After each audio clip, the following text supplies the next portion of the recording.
What was I going to say? Oh, yeah. Hello and welcome to episode number 36. This is 36, right?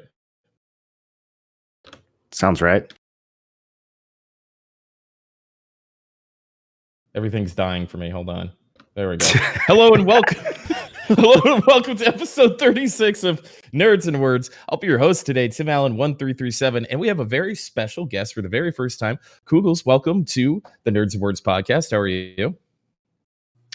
Thank you. I'm doing fine. My Discord is going very insane. Mine's flickering a little bit I'm too. I'm doing pretty fine. I've had a very, very rough couple past months, but otherwise I'm doing pretty fine. Good to hear. Well, not okay. Glad to hear you're doing okay at least. Welcome to the podcast. Thanks for joining us, and joined as always with Moreland TV, the man who is it being introduced. Thank you for the introduction, Tim. That meant a lot to me. And the man who needs no introduction, Potion Shop TV. Hey, I don't know what's going on with my camera. We're just going to wing it, I guess. I'm going to give up trying to cameras restart this it. week. Yeah. But yeah, I'm here. I feel like the whole Discord doesn't work.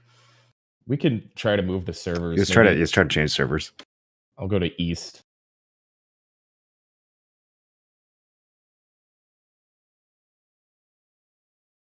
I'm stretched out again. Yeah, you've kind of been stretched out the whole time. I just didn't want to say anything. Ah. Wow. Discord, by the way. Come on! This is our best episode yet. This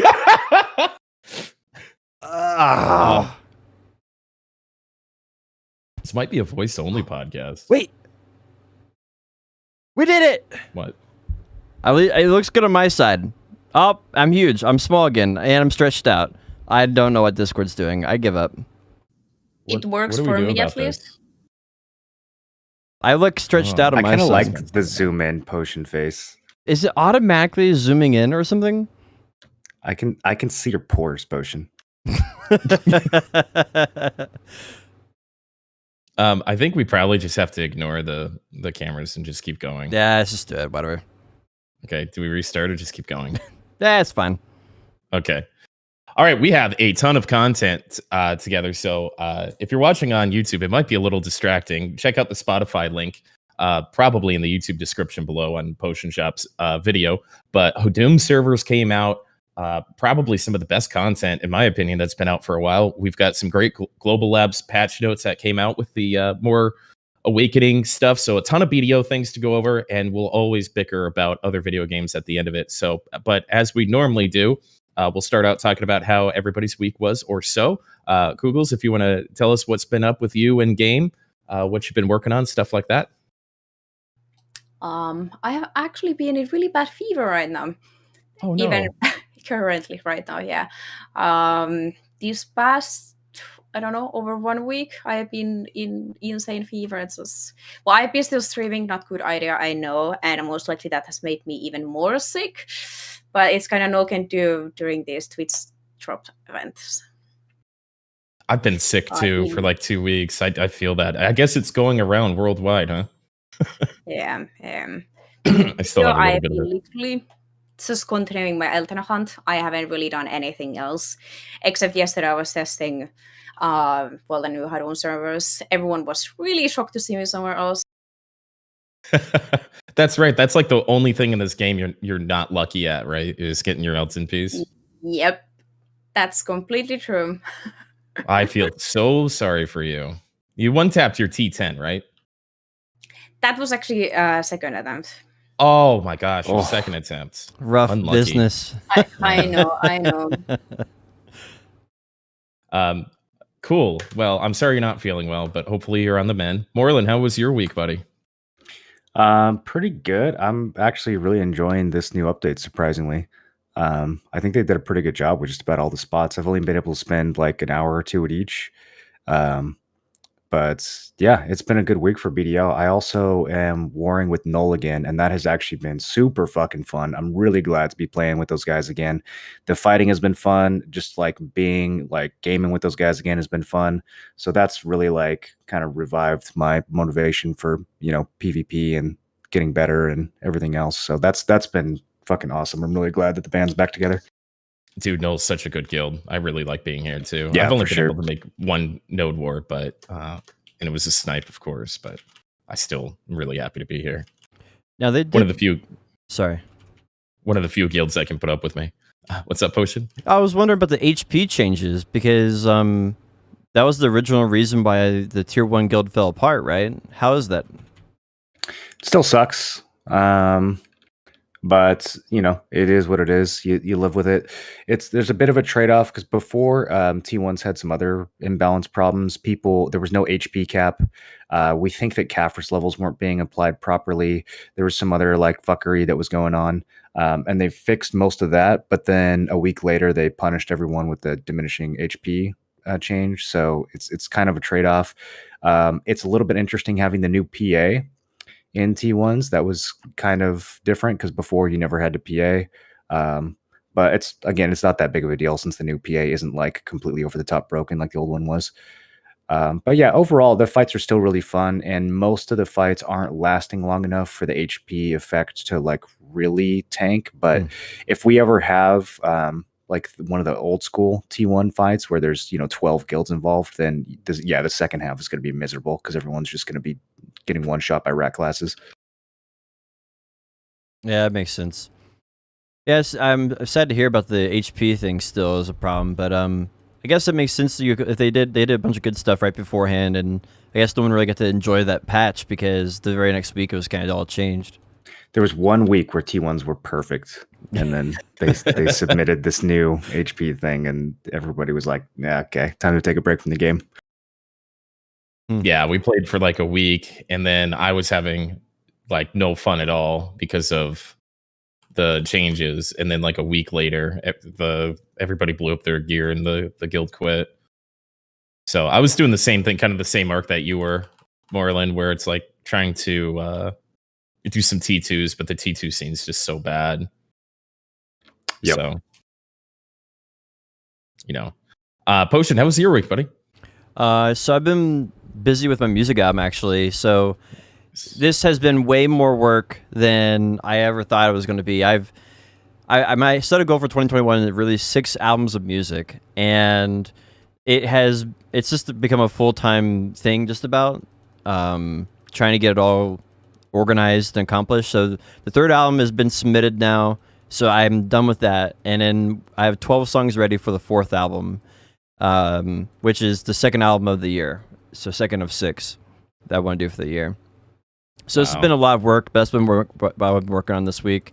I'm actually really, really excited for some of the stuff that came out in this patch. Probably for completely different reasons than you guys, but anyway, I think it's pretty good. Man, I hope you like these grind spots because of like the 30 episodes we've listened to you complain about PvE in this game. I haven't tried them yet, actually. Ah! I knew he was going to say that. I did too. This is why we have guests, Potion Shop. This is why we have guests. My week was pretty good. I'm feeling a lot better. I didn't realize how terrible I sounded last week, so I apologize. I was kind of barking and coughing and stuff in you guys' ear, but I feel a lot better. I didn't get to do too much streaming, but I hopped on the second the Sudum stuff came out. And I tried it a little bit off stream, and I'm like having wild fun doing it. So I popped on stream for a little while and really enjoyed it. So I think it opens up a lot of opportunities, a lot of interesting things. So I've been having fun with that. Been playing some HOTS with the boys, getting ready for tomorrow's actual match. Last week was a warm up. Oh, really? Oh, yeah, I forgot to mention how well my Saturday night went, stomping Tim Allen and his friends repeatedly. Well, Heroes of the Storm. We didn't have our main shot caller person, so we were a little disjointed, and we had to bring in 2 alternates. And yeah, we only won 1 game. I think you won 4. We won 1. But our sounds right. Our one win was the most decisive win of the night. It was a fucking rolling. Is when we first picked Cho'Gall. I think we had like 2% damage heroes, but yeah, that was fun. I've been having fun playing heroes of the storm and stuff. So I did my first EFT raids too, Escape from Tarkov, with Game Nadian like later that night on Friday when we did the podcast, and had a lot of fun doing that. Got some loot, killed some people. It was cool. Almost had a heart attack twice. So I had a really good week. I'm moving on Monday, so this is like my last weekend here. I don't know if I'm gonna have internet when I move, so that's a little weird. But I've been having a ton of fun playing BDO again. I really like this new patch, and I'm excited to hear why Potion Shop likes this patch outside of the reason everybody else likes this patch. It's gonna be good. Well, we can Cool, jump so- into it. Yeah, you want to start walking us through? Go ahead. Yeah. So we'll start off with some basic stuff. Everyone loves giving Probus money, and they released the Prestige package this week. Ooh boy. The Prestige package I think it comes with like the old Shootad armor again, because now it's Probus, not Cacao, so they don't have to worry about all those agreements and things they said they wouldn't do. And then they're releasing the armor again, and then you can also get it with the old it's Black Shootad, right? It's not the Yeah, original I think one. it's a black one. I don't know which one it is. Have you it's logged Black in the Shootad, game it's this the week? one that It's you can't definitely buy. yeah, it's definitely the Black Shootad. Is the Black They- Shootad one? So you can get that, and then you have a unique pet with it as well. I haven't looked at what the prices of it. I'm sure it's a crazy good deal. They want people to spend money on it. I thought that was pretty cool. I saw a video on it on their YouTube, and it is if you get the most cliche like video game teaser of all time.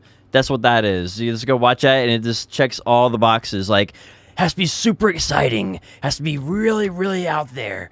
Oh yeah, we got to get just every little box is checked off in that trailer. I don't know. It's pretty. I don't know. It's just like it was someone went to a video game class and made a trailer. That's what it feels like when I watched it. I haven't seen it. Is that the are you talking about the one that was like super cut like 15 times? Mm-hmm. Yeah. Oh yeah, that was intense. That was an intense viewing experience. They pushed out a lot of different stuff this week on their YouTube. They did a Black Desert better than ever before. They have like 3-4 different videos, which kind of brings us into the next topic, which is a new class. They actually have a new class announcement for it's called Sage, and Sag. It's called Sag. Yeah, it's called Sag. Sag. Yes, excuse me. But what do you guys think of it? All we really saw was a box. I'm hoping so much that the class is literally a golden cube that just rolls around. I would hard reroll, hard coupon everything, delete all my characters. Like, please give us a golden box. That would be the sickest class ever. I mean, that would be the best option. They did show that one weird mob looking like. Maybe they're going to release that kind of class that look like a bit like Ancient Weapon or Kaifin, a bit mix of those. Mm-hmm. Yeah. They Yeah, did show even- that on the trailer. Yeah, even if he has just like a transform skill, like the Shadow Arena hero, that would be pretty sick. Yeah, I honestly thought I wasn't expecting us to get like a robot type class, you know? Like that wasn't my expectation, but if that's what this is, it kind of makes me wonder like how far they are willing to push the class dynamic. Because I'm just sitting here laughing at the thought of Moreland like rolling around the map as a cube. It's a giant Zorb ball bouncing off of other sages. Well, one of the things that I saw in here is that they actually have 2 different images. They have 2 different images, which makes me think maybe it's a new grind spot that's being teased, and the class is being released with the new grind spot, possibly. That'd be surprising. Because the trailer itself says, "When they return, I'll be back," and that's what it says. So, like, I'm kind of curious if this is an introduction of a new grind spot, and then with the introduction of the grind spot is also class. Maybe we'll get like Hadum Akhman, like some sort of buffed ancient weapon grind spot. Please, buff Histria. Hadum Histria. I think actually going back and reviving Aukman and Histria as like the premier grind spots kind of has a bit of nostalgia to it, right? Like if they actually did revamp those and give them red eyes and make them way harder, and it felt like the old days where you had to go there with a group, where you had to be like super geared and super sweaty. Yeah. I'm sure someone will correct me on this if I'm wrong, but I'm pretty sure on mobile they've done Hadoom of the majority of the game now, haven't they? So like maybe we'll get a Hadoom version of like History and Aukman with some revamps. We'd have to find somebody who still plays mobile. Yeah. Rip mobile.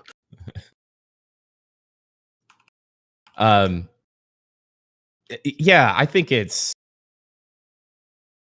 the new class thing just coming out so often. I think I'm pretty well documented of not being a fan of it, but it appears it's just going to be what it is. So I'm not sure at this point how you can really get like excited about these new classes or decide when to re-roll, when not to re-roll. You know, especially it doesn't seem like any. I don't know. It takes so long for classes to kind of flesh out in the meta. I don't quite get. I guess they just make a shitload of money, you know? Yeah, I think they're going to hit a diminishing return pretty soon if they actually keep doing this every 3 months. Like, oh yeah, maybe they could get away with every 4 months. That would be 3 classes a year instead of 2. But if there's going to be 4 new classes a year, I can't imagine that people are still going to be buying coupons and costumes and shit every single time. If they do, it's got to be greatly diminished compared to when we were just getting 2 classes a year. Yeah, absolutely. I really like classes a year, man. There was actual hype about the class. You know, I think I'm already hitting that diminishing return. Like I was somewhat interested to see what Nova would turn out to be and stuff, but now it's like we just went through all those emotions. I'm not really sure I care what Sag is going to turn out to be. And I feel I agree. They release way too often. I feel like it's also doubled because of seasons, because seasons already are forcing players to kind of restart, and then on top of that you have a new class restart, so you can't get like the same thing twice a little bit there. And this time we're getting a new class before the season, so what's going to happen with the season, you know? That is really bizarre, actually. The fact that the new class comes out and then the season ends like a week later. What do you think that's about? I think they're just giving us the class before other regions. Have they announced it on other regions also? Does anyone know? It'll probably be a global release. I think most class releases are nowadays. Didn't they say we're getting it first? They said we're getting something first, and I would assume it's the class. Because we thought it was a trading rework because if it was a coin, but it turns out it's a class. Yeah, that would have been much better with trading. Yeah, except for all the exploiters, but I think the sad thing about this is the only reason I know it's the new class is because it says new class in the title of the video. I'm pretty surprised that we haven't seen any data mining yet. Like, is there just zero data in the game about this? Well, maybe they're learning. Yeah, I mean, we've data mined like 8 of them in a row or something like that, so maybe they finally learned. That's a good point. It could just be that they're rushing it out so fast that they just don't have time to put it into the game. They're just cutting corners. They haven't actually made the class yet. They made the trailer first, and now they're like, oh shit. How many animations can we steal from other characters? Quick, reskin all of Moose's abilities. No one will notice. Tamer, honestly. Do you guys think that the new class, when it's going to now get released, we have to announce a date? Is that going to be the pre-creation or the actual release date? How they have done it in the past? Oh, that's true. Right now. Ooh. Yeah, maybe they give us pre-creation and then it actually comes out on the new season a week later. Maybe that would make a lot we got sense. baited. Yeah. Well, what did they do in the past when they said release dates? They said release date was the day you could play it, right? So maybe what's the did they say release date, or did they just kind of vaguely? Yeah, they said coming soon, March 24th. That might be pre-creation. I mean, that's kind of vague. I don't know. So that is a good point. I'm going to bet that it's coming out on the 24th, and we get pre-creation on the 17th, and then maybe they do pre-registration on the 10th. Who knows? That could be possible. I wonder how many classes they have completely done. What would be a good model for you guys? Like as far as classes you'd like to see per year? 2. 2 is good. I think that the game would be much better off if they had all these people working on going back and revisiting things like fishing and farming and making those more interesting, or just literally following through on what's already been promised. Thornwood Castle, the dual life skill thing, fish farms, like all the stuff that they've already said that the game is going to have. I would like to see more focus on that. I like new classes. I like new grind spots. I get it. That's easy. That's low hanging fruit. I would like to see them branch out a little bit, get creative, go back to their roots, innovate like they used to. I think that with the size of the company now, just hiring more and more class designers seems like, I don't know, like it kind of seems like they're not trying to some extent. Or balancing the existing classes, which they won't do. Yeah, I think they've done a decent job actually in the last year or so with class balance. I mean, they ignored class balance completely from like all of 2018. It was like and then 2 years. 2019, and then after Succession, they finally went back and started balancing again. And I mean, there's some classes that definitely still need some love, like looking at Musa. But overall, I think they've been trying lately with class balance. Nova gets 6 pages of updates every single week. I don't understand why that is. They OP all the time, no matter what. They're sacrificing playtesting for pushing out classes, twice as often as they used to. That's all it is. Yeah, we almost got like beta Nova, right? Like the amount of changes that she's had since she came out, she's practically a different class now. It's crazy. 100%. The only class that was like this in the past that I can remember was Archer. Archer came out and it had pages and pages of changes for 2 or 3 weeks. That's right. That's the only other class I ever think that was like that, though. I think that was more because everybody hated it. Like, it was just like, why am I getting my awakening at level 1? Why can't I use it? And I think they were just trying to make people happy. It was different in a bad way. Yeah. The whole, like, how that class works really didn't work out with the game. They have to kind of keep everything the same with awakening. And if I would be a lot more happy if they did, like, 2 class reworks per year, right? And then they went and did 2 new classes per year. So that way I could have something to kind of look forward to. Well, everyone's getting a new skill soon. I'm so not happy about that. Yeah, it seems like Lan is getting another unprotected skill. It doesn't make any sense. Like, I ranted. I would go on an hour rant about this. I just don't get it. We'll talk about that later with the Global Lab stuff, unless you guys want to talk about it now. But we can wait. Yeah, it's a mess. Well, let's go on to good things. The new class, Sag, will be out maybe March 24th. We got Elvia or Hadum. The players have been calling it Hadum for a long time, but Probus decided to call it Elvia when they released it. So that's out. How is it? What do you guys think?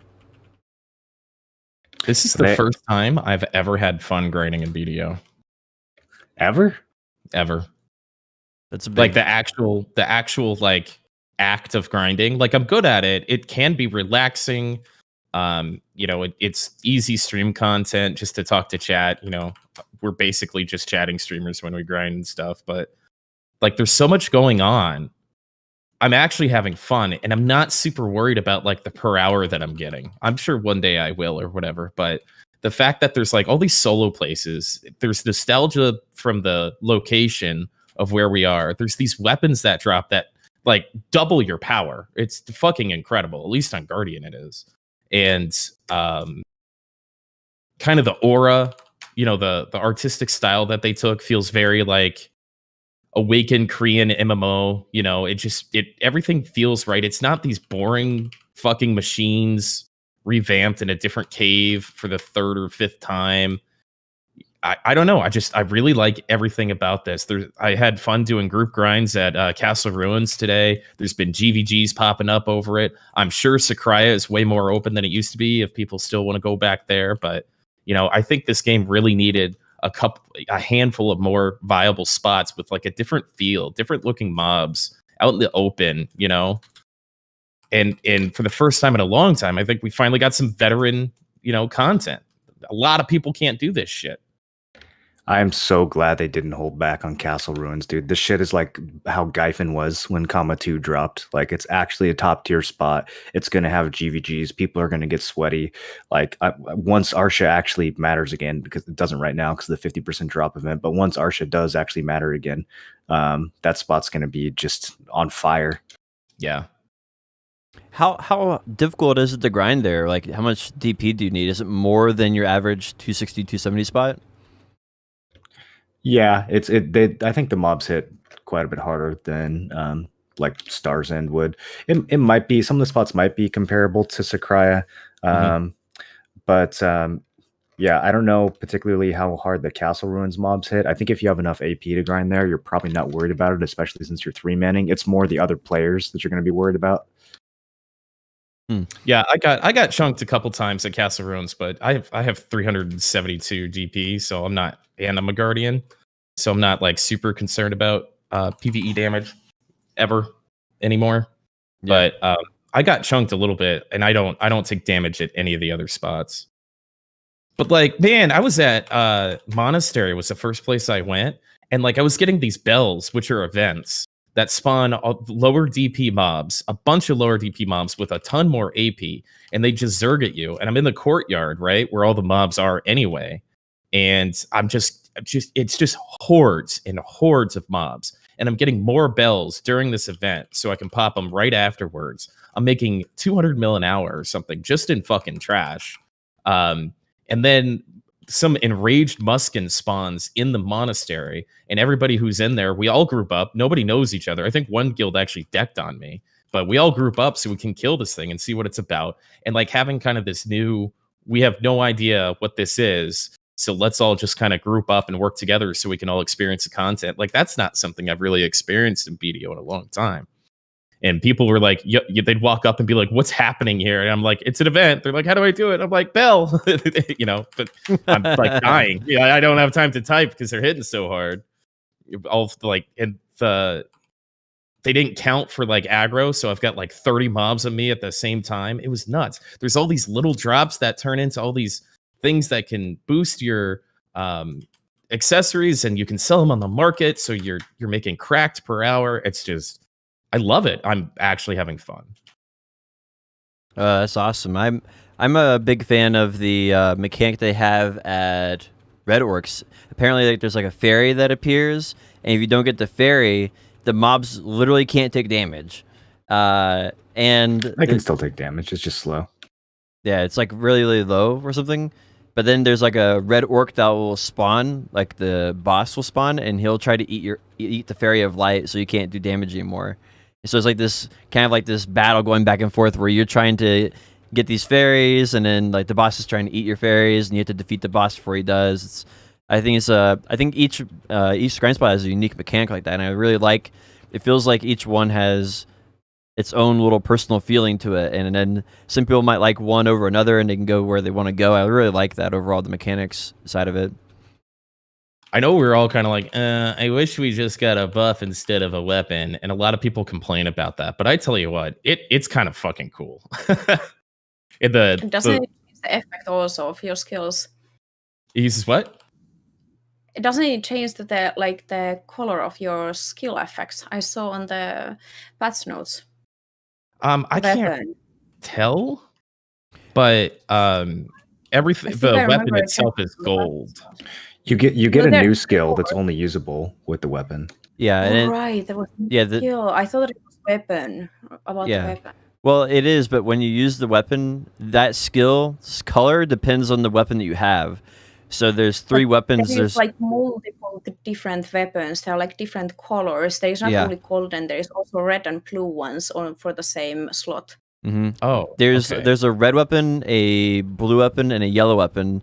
And then the color of your new ability depends on which weapon you have, and the weapon you have determines where you can go and farm with that weapon. Because some weapons don't work well at some spots. So, like, if you have a yellow weapon, that means only certain spots you can go to with it.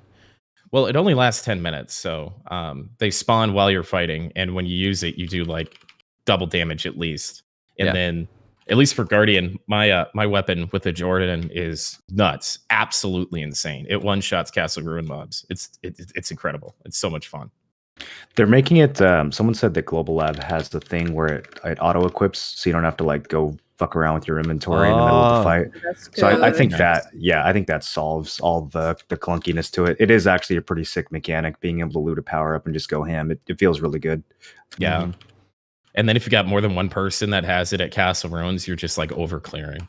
You know, it's a really cool way to like get better trash per hour and stuff. I had to completely revamp my Fogan route when I looted one. I was like running way off to the side looking for extra mobs. I'm like, I don't know if there's enough here. Yeah. What's your guys' favorite spot so far? I guess Castle Ruins for you, Tim. I actually really enjoyed Monastery. It was probably the most fun I've had so far. I'm doing Firewood Orcs, these red orcs or whatever, right now, kind of for the first time. They're okay. I don't really understand what's going on because I'm paying more attention to the podcast than when I'm grinding. But Monastery aesthetically and like nostalgically and just like how much I could mow through the mobs was a lot of fun. But as far as the group spot, Castle Ruins was fun for sure. But Castle Ruins is supposed to be big money. Kugels, have you tried any of the spots out yet? Yeah, I have tried every other than the bandits, at least really fast.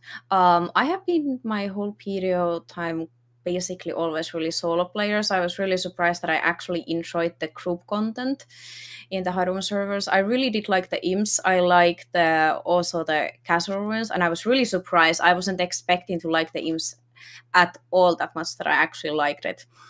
It was really fun. The orcs seemed fun. I just felt like there was a bit too much like groups compared to, for example, the cages that there is. I felt like there wasn't possibility to get enough that debuff thingy for enough of the groups. It felt like more of like an annoyance or something. Yeah, it felt like that there was too much mobs and too small amount of the cages. But I was really surprised. It was maybe the first time ever that I liked group content in PDO. Well, But yeah, kind of the both imp and the Castle Ruins. I was thinking I wasn't gonna like the group content. I haven't tried it yet, but maybe I'll give that a go. I'll give that a go with you guys at some point. yeah, I'll grind with you. Mora, Yeah, what's your favorite one? I've only really sunk time into Monastery, Nagas, and Fogans so far. And I think they're all interesting in their own way. I feel a little under geared at Monastery, but then I still made like 400 mil my first hour there. So maybe the mobs just die slowly and that's fine. But hold on, I'm getting killed. But yeah, as far as like smoothness, the Fogan spot, I don't think it's going to end up being the most money, but the density and the layout of those mobs is super clean. And then the mechanic where like the Fogans and the Nagas invade each other is really interesting. Yeah, you just get like this big pocket of density that just swarms you and gives you free money and makes you feel badass. Yeah, I think so far all three of those spots have been really enjoyable. The bells are really cool at the monastery. The drop rate on them is really good too, man. I've heard the income is insane in Elvia. Like, where's this profit coming from? Is this trash loot, or like, what's your thoughts? Is it too much, or is it a good thing or bad thing? I think we'll have to wait and see where the dust settles on some of these items. The 380 mil hour that I had at Monastery was with a lunar necklace. So, I mean, that might be higher if the necklace goes up. I don't know how often the necklace drops, if it's every 2 hours, every 3 hours, whatever. There's also another piece that you have to combine to get the necklace. So you might not just be able to grind Monastery. You might have to go grind like Fogans or Nagas to get the cold tiers. Because I didn't get that many cold tiers at Monastery. I just got like the lunar tier, but I didn't get the other piece that you needed to make the necklace. So you might have to spread out a bit and hit other spots to get like the full profit out of it. But yeah, I mean, the trash is solid. You get the pieces for the Black Star upgrade. If you don't need those have like 3 or 10 mil vendor values, so you can just toss them. There's a lot of Blackstones that drop. Yeah, it's just a lot of Blackstones. A lot of Blackstones. I don't know if we're ever going to cap on Blackstones again. did they nerf actually the income on those places? Because didn't they say that on current servers they were making way more money than we are actually? I heard that people were saying that they would have actually nerfed it. I think it was yesterday in my stream there was viewers saying about that. Yeah, they nerfed it on Korea, and I think we have the nerfed version. But I don't really keep up with that stuff. I just kind of take it as it comes to us, you know. Yeah, some of it's really going to come down to market values. I think it's going to be okay. I think that this is going to consistently be more money than Sakraya, but it will be, like Moreland says, come down to marketplace values on a lot of this stuff. But I think it'll be okay the way it is. I think we're all right, you know, increasing the speed limit on the per hour here a little bit, especially with how hard this place is too. It's kind of an exclusive area, or some of them are. You know, if we're at 650 to 670 gear score, and we're feeling a little under geared at some points grinding this stuff, I think that's pretty okay if the per hour is in the 300 range. Or even 400, you know, for group content. I think it'd be great if the group content was more money than the solo. Like, I think it would be cool, like, if Castle Ruins stays 400 mil an hour, and then these offshoot places are 250 to, you know, 325 or whatever.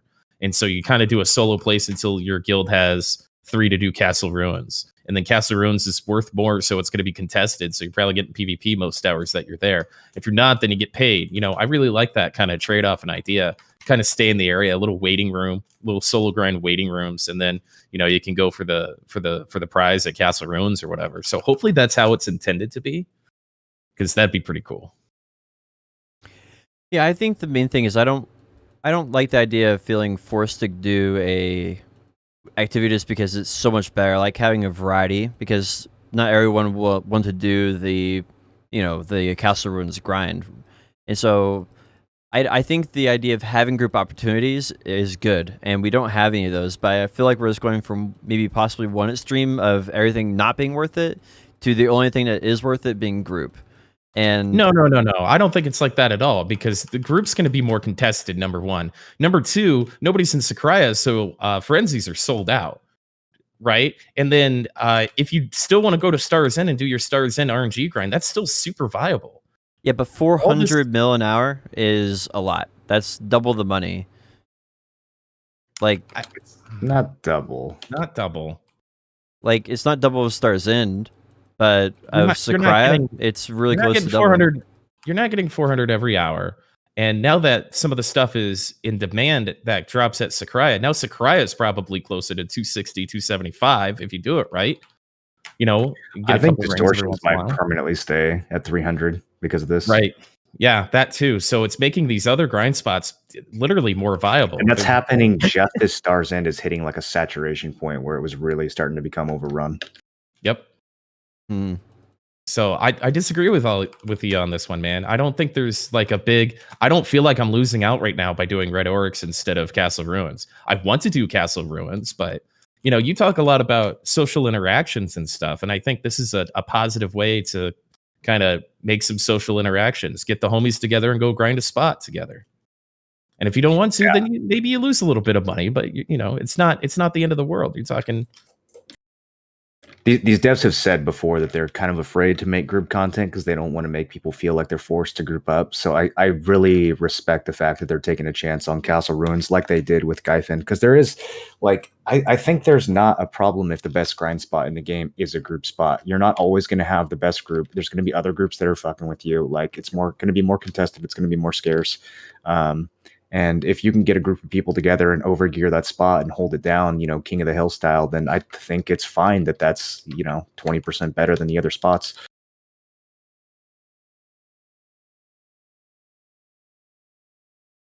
Yeah, I guess I can see that. It's just going to come down. I think it's just going to come down to what the community thinks about it, right? My personal opinion on it is I don't really care one way or the other. Like, I'll just do whatever is profitable. But I think the community is going to, I think it sounds good on paper, but in reality, I think the community is not going to like it long term. You know, I think it's fresh and new, and I like that. But I'm curious what people will think the long term of it. Are you going to give up the the history grind for this, or are you just like checking it out, Google? I'm not 100% sure. I might get the crit damage things and then go back to history so I can clear even faster, even if I'm still over clearing. Because this is Oh, like can I over rant? double. Can I rant about the crit damage thing real quick? Oh yeah. Bro, did you see what happens if you extract the crit damage reform? No. You get 1 tier back. It costs 100 to make the item. They give you 1 back. Why did they even make extracting an option, bro? I think the mirror costs more than the thing you get back from it. Is that intended? I don't know, dude. I hope it's a typo What? or something. It's so goofy. Yeah, so when you use that shit on, that's probably going to be a 1 billion silver item, the cup that reforms your ring. And when you use that, you basically kiss that 1 bill goodbye. You're not getting it back. It's not a Garmoth. Like, you don't get to use it again. It's just gone. I think it would be like one thing I'd like to see is like if you like put it inside, let's say a TED accessory, and you go for a pin on it and it blows up, you get the cup back, right? As like, hey, you get that back automatically, and that would be something. That way it's not like a linear progression; it's like horizontal progression, and people could do it at their own pace and not necessarily at the pace that. I mean, if they wanted to make it like Caphras, where you get like 85 back instead of 100, sure. But getting 1 back, what the fuck? It's literally a joke. Like, are they pulling a prank? Yeah. So if you upgrade a ring, you're fucked. Yep. Wow. It's a hard commit right there. Yeah. Oof. Let's go over all the items real quick for people who might not know. They added a new necklace. It's basically a ogre ring with a little less AP and a lot more accuracy on it. They added a Bencho's necklace, an upgraded Bencho's necklace that now drops. They also added 3 new items that you can upgrade your accessories with. One of them upgrades your necklace and gives you 125 HP on any necklace, or any of the high-end necklaces is more accurate. And they added 2 things for upgrading your rings. One gives you 3% crit damage, and the other one gives you 125 HP. Those are I think the 5 items they've added. Is there anything else I missed? I don't think so. The Black Star reform, they added that. Oh too. yeah, yep. Or everything else than Ben. Which is pretty huge, actually, for people using that gear, because it was plateaued super hard before. Yeah. But was that also for the weapons, not only armors? I don't think there's anything for weapons yet. There probably won't be. Well, I think what they're probably going to save that idea. Like they didn't do anything for the earrings or belt, right? So they'll probably redo Caltheon next, or Badia, or Belenos or something, and that'll be Hadum Caltheon, and then they'll release new earrings. I don't know.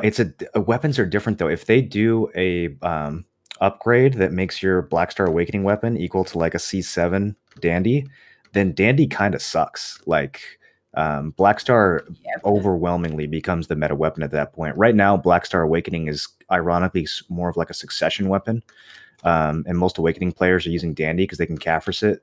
If you take away the opportunity cost of Caphrasing the Dandy, then Dandy's just a worse item. Yeah.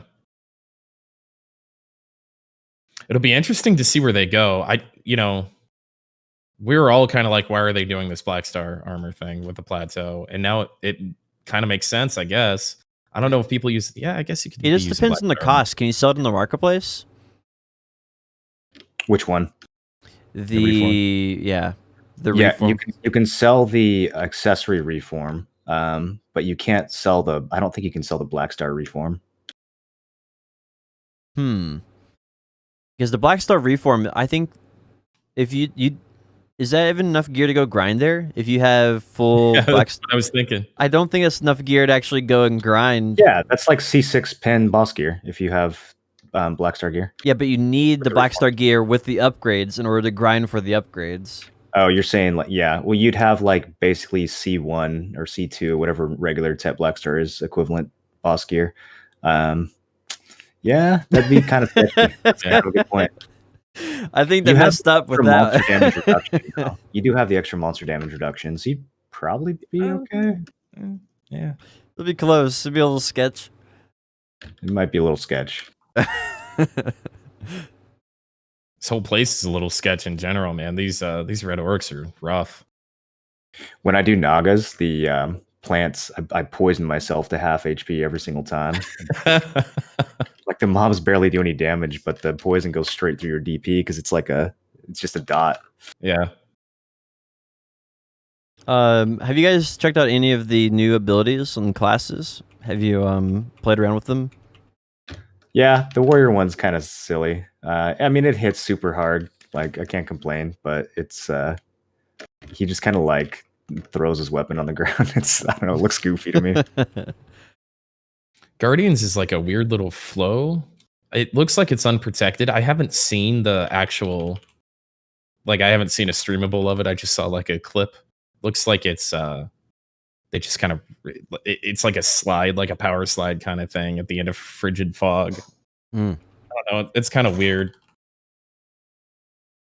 Now, I don't know how I feel about it. where do you guys see them going with like Hadum in the future? Like I mentioned Caltheon, but like where do you want them to go with it, or what do you think they're going to do with it? Do you think it's going to be like a yearly update now with Hadum in some region?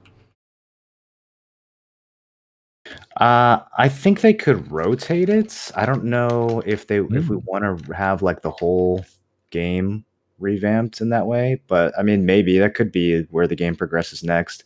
If they're doing that and new regions though, then I don't know. They're gonna have to get real creative in terms of like keeping more than a few spots viable over time.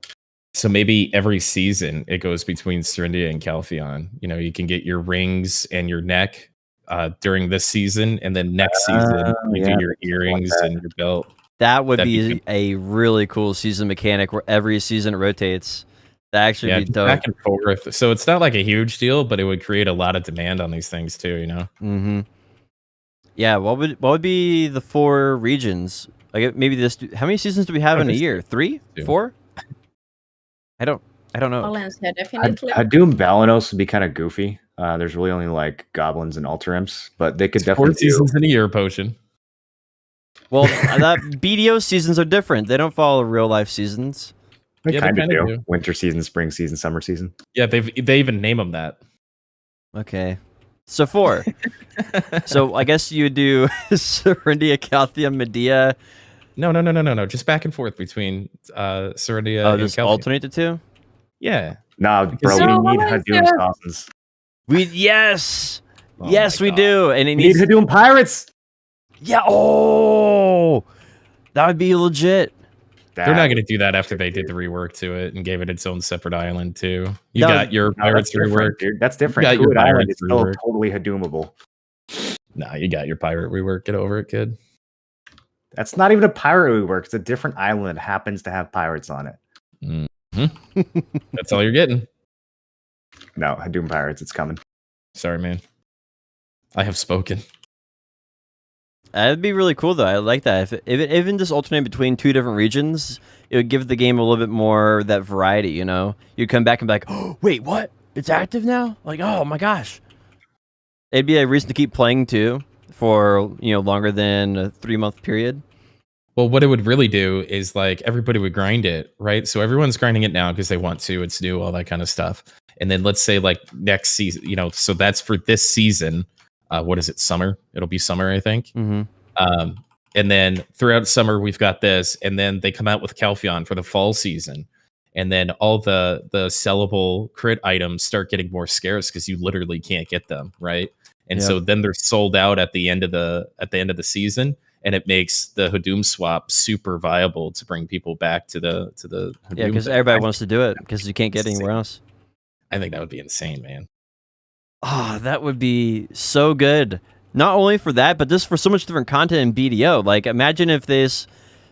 Well, I was going to say Crescents, but Crescents, you don't get Crescents from Crescents anymore. No one goes to Crescents. They just do that from events, but in Dark Rifts. Dude, I would grind Hadum Crescents. They have an increased chance to drop like prize and duos or something. I don't know. Something like that. That'd be awesome, really. You guys are getting away from a really good idea. Just let me know this. Tim, that is a solid idea. Thank you, sir. I'm trying to think of what else we can talk about for the Doom stuff because it's such a big topic. Honestly, I really want you to jump in this and try it out. I really want to hear your report on Hadoom. Even if you just do the solo stuff, do a couple solo places for a few hours. I think you'll really like it. So, Kugels, you said you did the Altarams, right? I haven't been to that one at all. What's that like? Wait, which one? The Imps? Oh yeah, I actually it's that kind of place where you there is that kind of, you could say they're elites. They're, I don't remember what is the name. There are stars on the map. You need to pull them to them. There is flags, and they have that kind of green poison around them. You need to pull the elites to the map and kill around them. And when you kill the elites at the flag, it will spawn like insane amount of other mobs, and you like massive wave, and you need to kill them. And it also has a chance to spawn a beg boss to kill, and you can also beg like, can spawn. Yeah, you are able to like proc that kind of you are able to spawn a beg. And yeah, you can like pull many different kind of many different elites there and kill at the flag. You should always kill them at the flag, otherwise you are not really going to make any money. So the patch notes said that you're supposed to have like one person waiting there and then another person pulling. Is that how it works, or do you have multiple people pulling and then you guys like meet in the middle? Well, we did it as a LAN and DK, and we noticed that we were killing together. Actually, we did that way that we were killing at the spot where the mobs were. We first killed the small mobs, and then because it gives a notification that now it's like basically furious or something, the mob, and it will chase you more far away. It gives you that kind of pop-up at one point, and then we pull it to next group and we kill the next ones to the, like at that group, and then we pull it together there. But we noticed that when the DK was using a iframe, the most might have actually de-aggroed, so we stopped using any iframes, so that problem completely. But yeah, we were always killing the group at the spot. Now that actually sounds interesting. When I read it in the patch notes, I was pretty skeptical. I was like, this sounds kind of gimmicky, but when you describe it, it sounds pretty interesting. Yeah, it was fun. I actually really liked it. But it's actually really difficult when you are using the new weapons. You deal so much damage, and if you're trying to pull more than one group with you, you nearly kill it already before you get it to the flag, when waiting that the other one like the new mob gets to berserk mode. I hate to say it, but I think the weapons might be a little overtuned. What? They can't nerf them now. No, they have to. If they have to nerf anything, they have to change the grind spots. That power is just too fun. I've heard so many good things about it. It can't be changed now. Plus, Proboss never nerfs anything. If they're gonna nerf it, usually they nerf it in KR before they release it worldwide. Yeah, true. It hasn't been out very long in Korea, though. It was only weeks, maybe a month. But anyway, yeah, I wish grinding was like this all the time. Power up items, mechanics within the mobs. There's like scrolls that drop that you have to do immediately that like change the grind spot. Then there's bosses that spawn that drop like extra loot that you can turn your Agros on real quick for. Just like there's duos, there's trios. I mean, this is a video game. This isn't just some lazy fucking let's get another run around in a circle thing for the people to just do. This is a video game. I'm having fun and making money. I feel like they were experimenting a little bit with Monastery and Paddocks Island, but they didn't quite get it yet, and now they're really starting to actually get it. I think more so with the grind spots down in the new territory. I think that's where the experimentation really was with like Turos and stuff. Yeah. And then now they're really, like you said, really getting it. This is so cool. I think there's two different teams. This is speculation. All right. We know. I'll caveat what I'm saying before I say it. I think there's two different teams. I think there's a rework team, and then there is a new grind spot team. And the rework team, they did we know exactly the order they did it, right? They were adding new mechanics to grind spots for a long time. They did Histria, Aukman. They added mechanics to Shirkan Metropolis. And then they also reworked old grind spots like the Pirates, Abandoned Monastery, Gyfin, which was terrible. And then they basically just stopped doing stuff. And there was this big silence for a long time. And then they started doing these Hadoom updates. And I think that and this thing that they're doing with these Hadoom is the exact thing they were doing with all the reworks, right? They're adding mechanics to existing grind spots. They're rebalancing the grind spots. The only thing different about this compared to the rework was, I guess, a few more items, a few more mechanics, maybe. The scope of it's a little larger, but it's the same thing as just reworking the grind spots. And we know they're still working on the 2 snow grind spots, which would explain what the other team is working on. So I think that the team that was reworking grind spots started working on Hadoom. That's my theory on it, and that's why it's so good, because the reworked grind spots have been pretty solid. Honestly, there's been some mishaps along the way, but they've been pretty solid. Reworked grind spots have been shit. But look at Odolita. Odolita came out and 4 grind spots, and they're all garbage but Olin Valley. Oh, they're not balanced well. Garbage, they're not balanced well. The economy's not really good. Everybody's excited about Hadoom. Everybody's enjoying it. I think the grind spots were the only part of Odolita that wasn't a colossal failure, to be honest. Right. The Thornwood is awesome. If you have your Elton piece and you don't have the gear to go someplace else, it's a great sidestep to Histria. If anything else, it's got a cave with ancient weapons in it. And it gives you the same amount of money. There's interesting events that happen there. There's costumes that drop there. Turos is a really cool duo grind spot that has, again, an interesting item and a boss. Olin Valley is a ton of money, and it's super interesting and unique. I completely and still utterly disagree with you on this. Odolita's grind spots are terrible. So I would give my justification for it.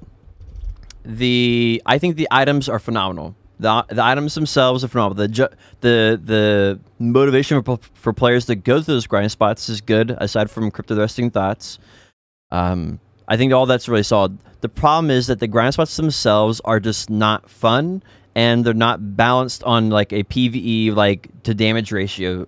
So, for example, Thornwood, although it has really cool mechanics and has really good loot, the income of the grind spot, it requires it to be it's a 270 AP grind spot. The DP of the mobs is of a 270 AP grind spot, but the income is rated at a 250 AP. So you need more gear to make the income. Does that make sense, right? You would need in order to pull the same money. What other grind spot in that same AP bracket do you think makes more money than Thornwood? Well, the AP bracket for that is 270. 270 is the AP bracket. If you go there at 250, you're getting caught up over the number on the map. Well, no, I'm not getting caught up over the number on the map because you can't go there at 250 AP Kudum. You'll make way less money at 250 AP Kudum than Histria, Aukman, Kortuga. It's just not balanced properly. The DP is too high. You can still go there and kill stuff, but the DP is so high that the income's just not worth it. That's why no new players go there. It's a pretty popular spot, actually. People like going there for Agris, and veteran players like going there for the costume, but new players don't go there for Histria, Aukman. There's no reason for this regular income. So like I said, the items really, really good. The motivation to go there for items, like the costume. How many people are still going to Aukman? You know, a lot of people that are still in Aukman. I think all those people are at Thornwood, bro. 205 AP Guardians is who's still going to Aukman. I have decent amount. Who wants to go look for a portal? Just go to Thornwood. Yeah, Aukman and Histria still have a decent number of people in them. It's not as much as back in the day, but that's where the average person is now. The average person is in Aukman, Histria, Kortuga as a new player, and then when you become a little bit more advanced, you go to Sakraya Starzin. You ever see the movie The Other Guys? You're sidetracking us. Anyway, no, I'm not. No, the Toro grind spot. The reason I don't like it is because there's it's not really good for double pulls. If you pull double pulls at Toros, it's just the most cancer grind spot to grind in the entire world. You get we've already been over why we don't like Turo, Yeah. but there's a lot of people that do like it, and it's unique at least, and it's worthwhile to grind. It's got unique stuff that drops and unique mechanics and shit. Like I said, the items are unique. Like the mechanics are cool. But the loot is not worth it. The income's not worth it. That's why you're not grinding there right now, because it's not worth the income. No, I'm not grinding there because I don't like the mechanics, but there are people that do like the mechanics. They make really good money there, and it's Yeah. worse Also, money like, than hyper-efficient Hystria aggression. and Sakrya. So why would people go there? Turo's definitely not worse money than History. I don't know where that's coming Or from. sorry, I said Starzin and Sakrya. I said the wrong thing. Maybe, unless you have Agris or unless you need that Flame of Despair, which you can't buy off the market. The Flame of Despair, but why would you buy that when you just buy Fallen God? Just I buy have had Fallen enough God of this forehead. conversation. Holy shit. Just buy Fallen God. Anyway, I think overall, you can just look at the number of players who are actually grinding there. No one's grinding in Odalita anymore. Unless they're grinding for the costume, they're just not grinding there. And Olin we Valley talking is about the exception to before that.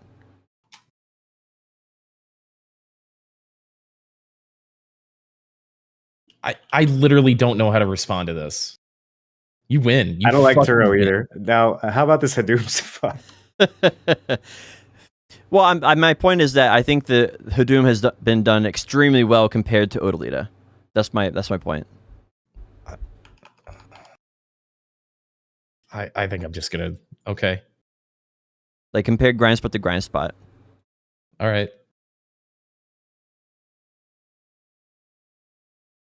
What I was gonna say though is the only reason I'd go to Ackman is like in the movie The Other Guys, Mark Wahlberg learns how to tap dance to make fun or do ballet to make fun of other guys that do ballet, and so I would just go down to Ackman to do Ackman to make fun of other people that are actually doing Ackman. That's the only reason I would ever go to Ackman, even as a new player. You think you're Mark Wahlberg is what you're trying to tell us. Yeah, I think I'm Mark Wahlberg. I think I'm better than Mark Wahlberg because I'm younger and probably faster. Probably taller too. Definitely taller. Thank you. I don't know Almost who that forgot. is. Yeah, you're welcome. How do you not know who Mark Wahlberg is? Marky Mark? He did a lot of really good porn in the 90s. I would be surprised if Potion knew who Mark Wahlberg was, actually. That seems like the perfect person for him to have never heard of. Potion, who's your favorite celebrity? Who do you look up to? I guess if Elon Musk was a celebrity, does he count? No, he's not famous. He's Counts a definitely little bit. famous. Who's your favorite, like, Hollywood celebrity? I don't know. I don't really have one. I used to enjoy Johnny Depp a lot because he always took like unique roles in movies. But What was Johnny Depp then? he's just he was in Pirates of the Caribbean is why I originally Oh, watched. Johnny Depp. Johnny Depp. So I used to like watching him a lot, but I don't really watch a lot of the movies. I'm not like a movie connoisseur. I think Johnny Depp was one of Mark Wahlberg's co-stars in the 90s. But yeah, I always took like unique roles. I thought he was like he's very eccentric apparently, really hard to work with as an actor. Yeah, I know the feeling.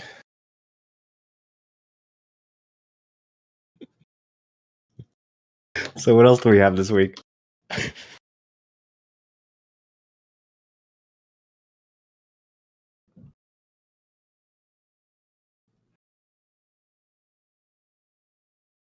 New value pack bundle? This isn't going well. I just don't like being the blunt of the joke. The we got boss notifications, which this is something that is unique to Pearlbus servers. Pearlbus actually has to go in and program the boss notifications, and so this has been out in Korea for 2-3 years. It's been out for a very, very long time in Korea, and now that Pearlbus is publishing in NA and EU, we now have boss notifications on NA and EU, so you can set that up and. I think it's like you said for like 1 hour, 30 minutes, or 15 minutes. It'll give you like a notification to pop up on screen saying, "Hey, don't forget this boss is about to happen," so you can like go ahead and get prepared for it. I think that's actually a really good thing because I have used to have like literally for every single boss alarm on my phone 50 minutes before it spawns. Ugh. Obviously not at the time when I was sleeping, but the whole day. And I remember when I'd be visiting my mom, for example, every time my phone would go on, my mom was like, "Is that your boss time?" I was like, "Yep, I need to go." Well, the bosses don't spawn on Hadoom, right? Wait, they don't. It's just a normal server. I think they spawn. I don't see any reason why they wouldn't. Well, Beg would spawn. Isn't Alter Imps where the Beg spawn is? Yeah, he spawns there. Yeah, but wall Good luck. bosses. Does it still spawn there? Yeah. I mean, I don't know about field bosses, but I would assume field bosses and world bosses. I haven't gone to see if they actually appear there. Now that I'm Yeah, grinding that's kind of Hadoom, interesting actually, because I tried doing my Dark Rifts on a Hadoom server. That was a huge mistake. There's way more bullshit to deal with. You But, just like, go if it there and does it's like 280 mobs beating down on you. Yeah, you can't park your horse anywhere within a mile of the spawn because it'll get eaten by level 65 mobs. It's pretty wild. if they spawn on Hadoom, I would definitely turn my notifications on to go grab some Caffers real quick while I'm doing a little grindy grind. Tap a boss a couple times before it dies. Maybe You're this right will with like revitalize Zarko a lot more because people will be like, "Oh, I'm already here. Let's go do that." Well, I mean, if it's the enhanced one, maybe. I don't know. I still don't think that all that's enough. I think it should drop an enhanced box like every time you go. My chat's saying that Beg moved to Northern Huddle Quarry. Is it for that reason? Bro, I have Oh, no idea. Probably. yeah. His icon's right above Heidel now, north of it. Yeah, that probably makes a lot of sense. I wonder if they'll move the Dark Rifts later on because of the same thing. Could be. One thing that reminds me of, speaking of field bosses, there's a field boss that we don't have yet. There's a dragon boss that spawns, I think, in a random location. Or no, I think it spawns at the starting location. It's the same, but it flies to other regions. Like it goes from like Caltheon to Serendia to Belenos to another place in Caltheon. Right. Yeah. Korea has that, right? I think so. Yeah. I don't. It sounds like something they'd have. So I'm kind of curious if we'll get that. That seems like a pretty cool thing. I haven't thought about that in a long time. Isn't it the little thing that flies around the Trina Fort? Isn't it that dragon? That's the one, I believe. I've been trying to kill that dragon for 5 years. Let's see. Yep, value pack and loyalty is finally out. We talked about this, I think, last week or the week before last. But that's finally out. The value pack got the 30% EXP for life EXP and stuff. And loyalties, they have a huge event right now for loyalties. I think you can get 4,000 loyalties.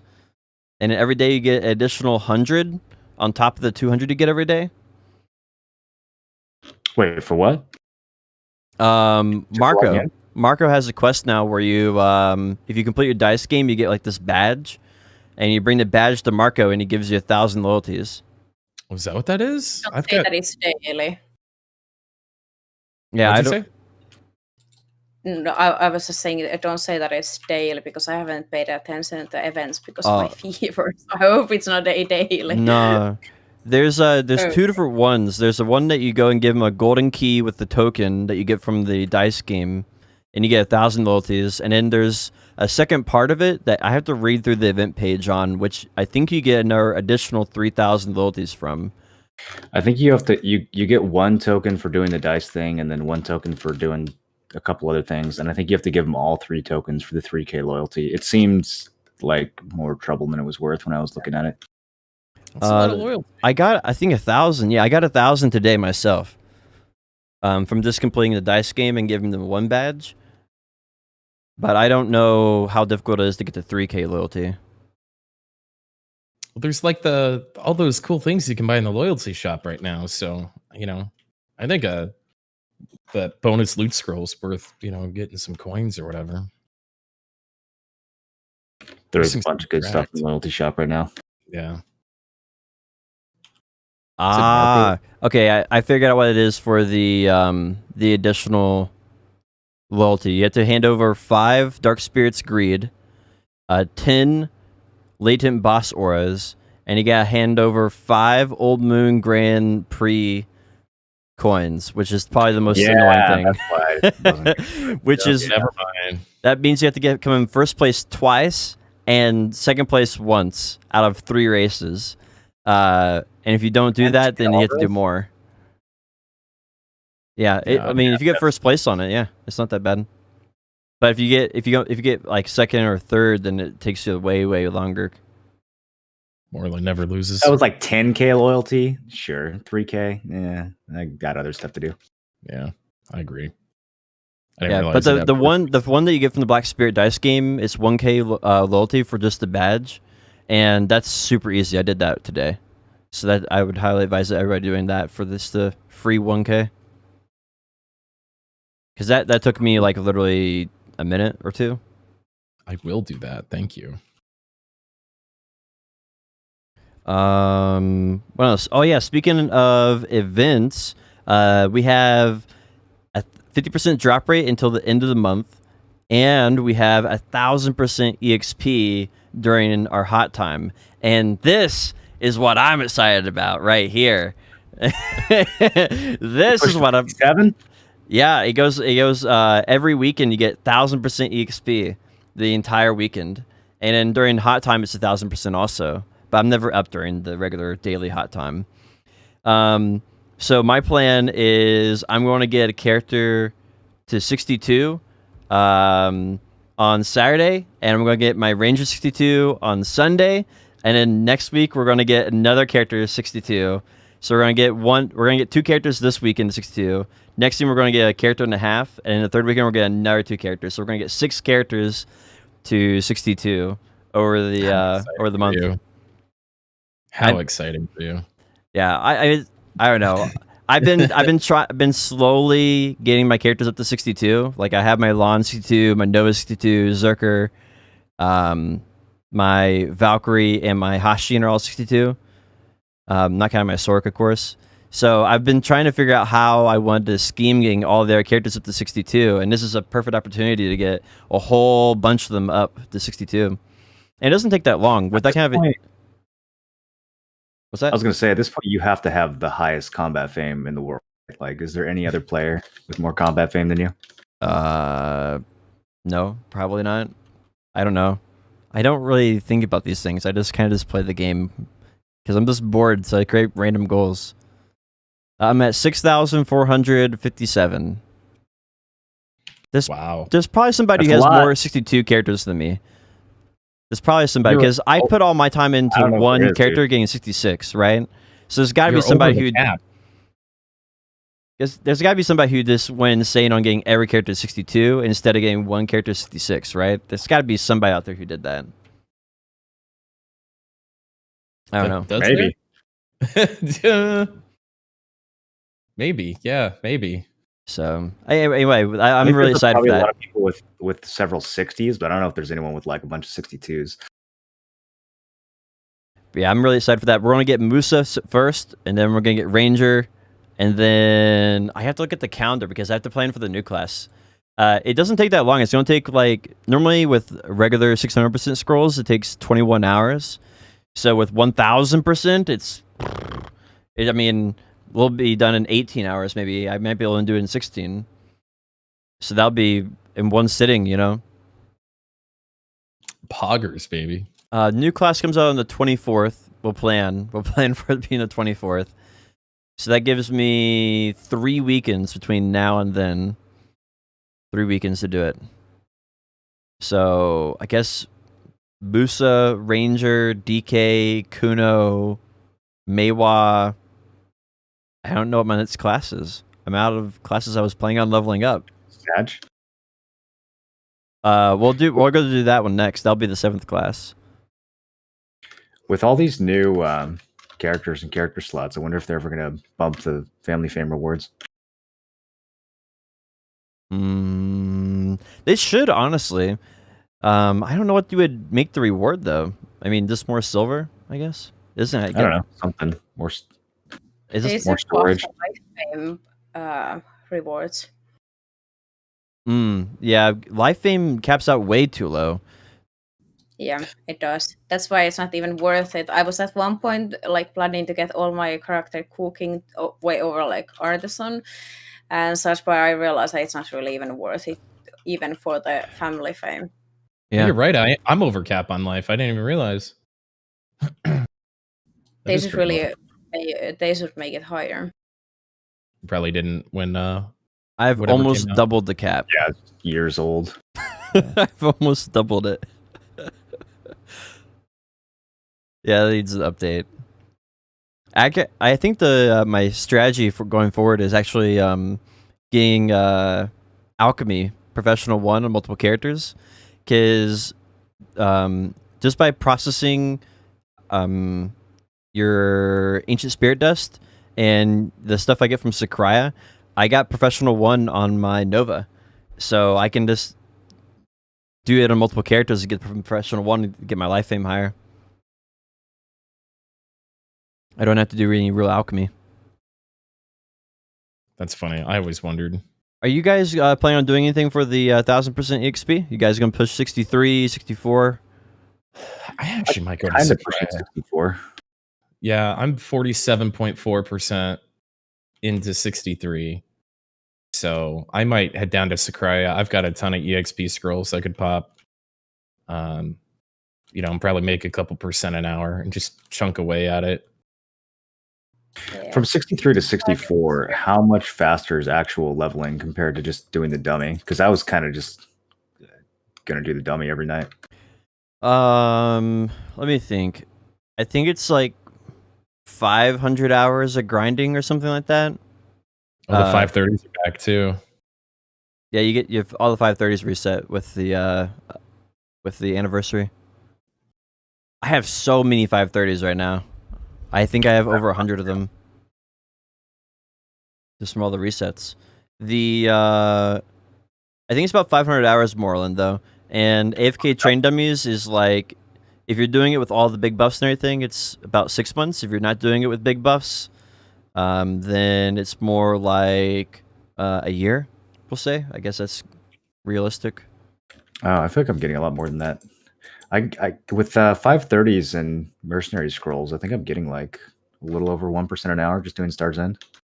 Wow, that's pretty good. Oh yeah, with 530s, yeah, 530s are insane. I would be using those at Mirmok.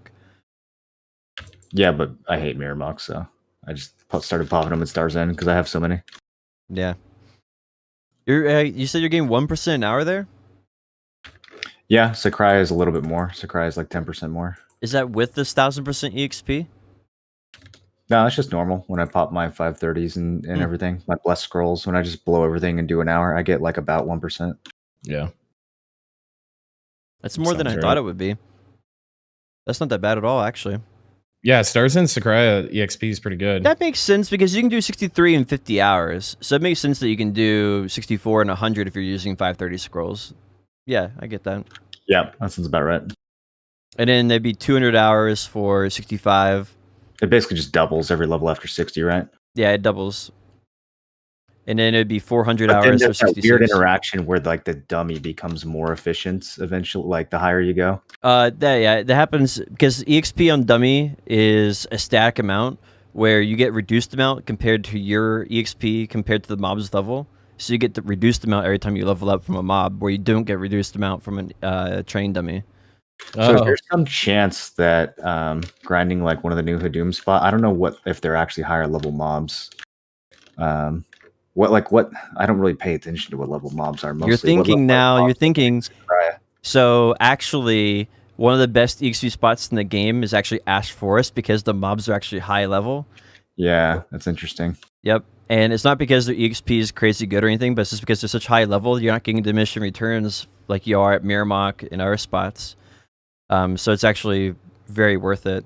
It's comparable. It's comparable to maybe Sakurai in EXP, which is a little better than Stars In. But yeah, the point where dummies are basically equal or better than grinding is 66, 67. And since you can AFK more hours than you can stay awake, it's just better to AFK 67 than it is to grind it. So that's why I'm not going for 67. And if you're wondering the time frame on it, it's 5 times the amount of EXP to get 67 compared to 66 instead of 2 times. It's 5 times harder instead of 2 times harder. So instead of it taking you 6 months to AFK on a dummy minimum, it is now 2.5 years of AFKing on a dummy. Not bad. And then compared to that to grinding, it's 10,000 hours grinding at Miramok. So if you grind 2,000 hours a year, which is basically a full-time job, then it would take you 5 years of grinding. And if you're like Bria, then that's like 3 years, the 4 years of grinding. So it's not possible to level up through grinding faster than it is by AFK.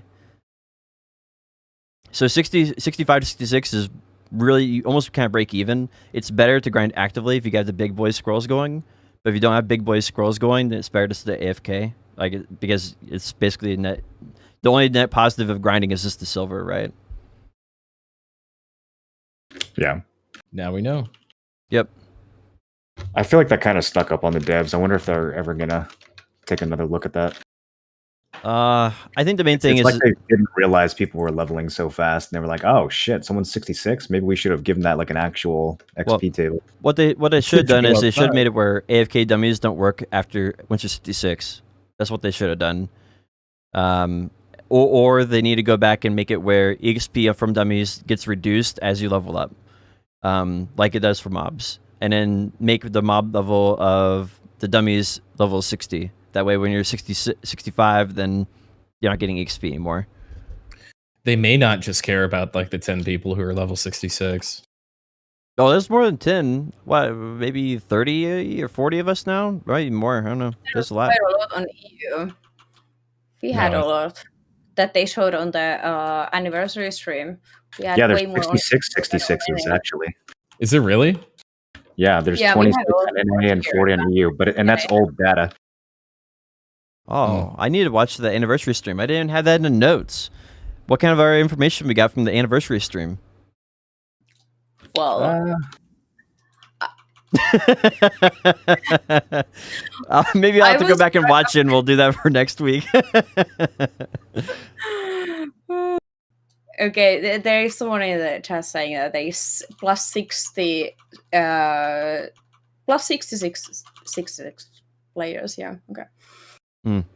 Yeah, I think the data from the infographic is at least several months old because they had Neighboron was talking about how he's currently ahead of Mag in life skill levels, but they showed Mag as the number 1. I'm sure he wasn't salty about it or anything, but Well, wait, how many life skill levels did he have? It was like 3,700 something. Oh, I don't remember. I'm not even close. I'm still 2,000 away from that. Holy smokes. That's a whole nother level. Yeah, it is. I'm going to start AFK fishing in Odalita and then train them to Oda Wisdom Tree so I can get trading to Professional 1 and I can get fishing to Professional 1. Those Odalita, or I don't know if it's Odalita, but the Drigan fish give like crazy trade XP. It might be the same for Odalita. Odalita's even better. It's the best trading XP in the game, I'm pretty sure. Is it? Oh, yeah. Like what guru trading is Neighboron? He's like guru 20 to 50 on fucking everything. Uh-oh. The thing he's not guru in is like probably sailing and horse training because those are impossible. Those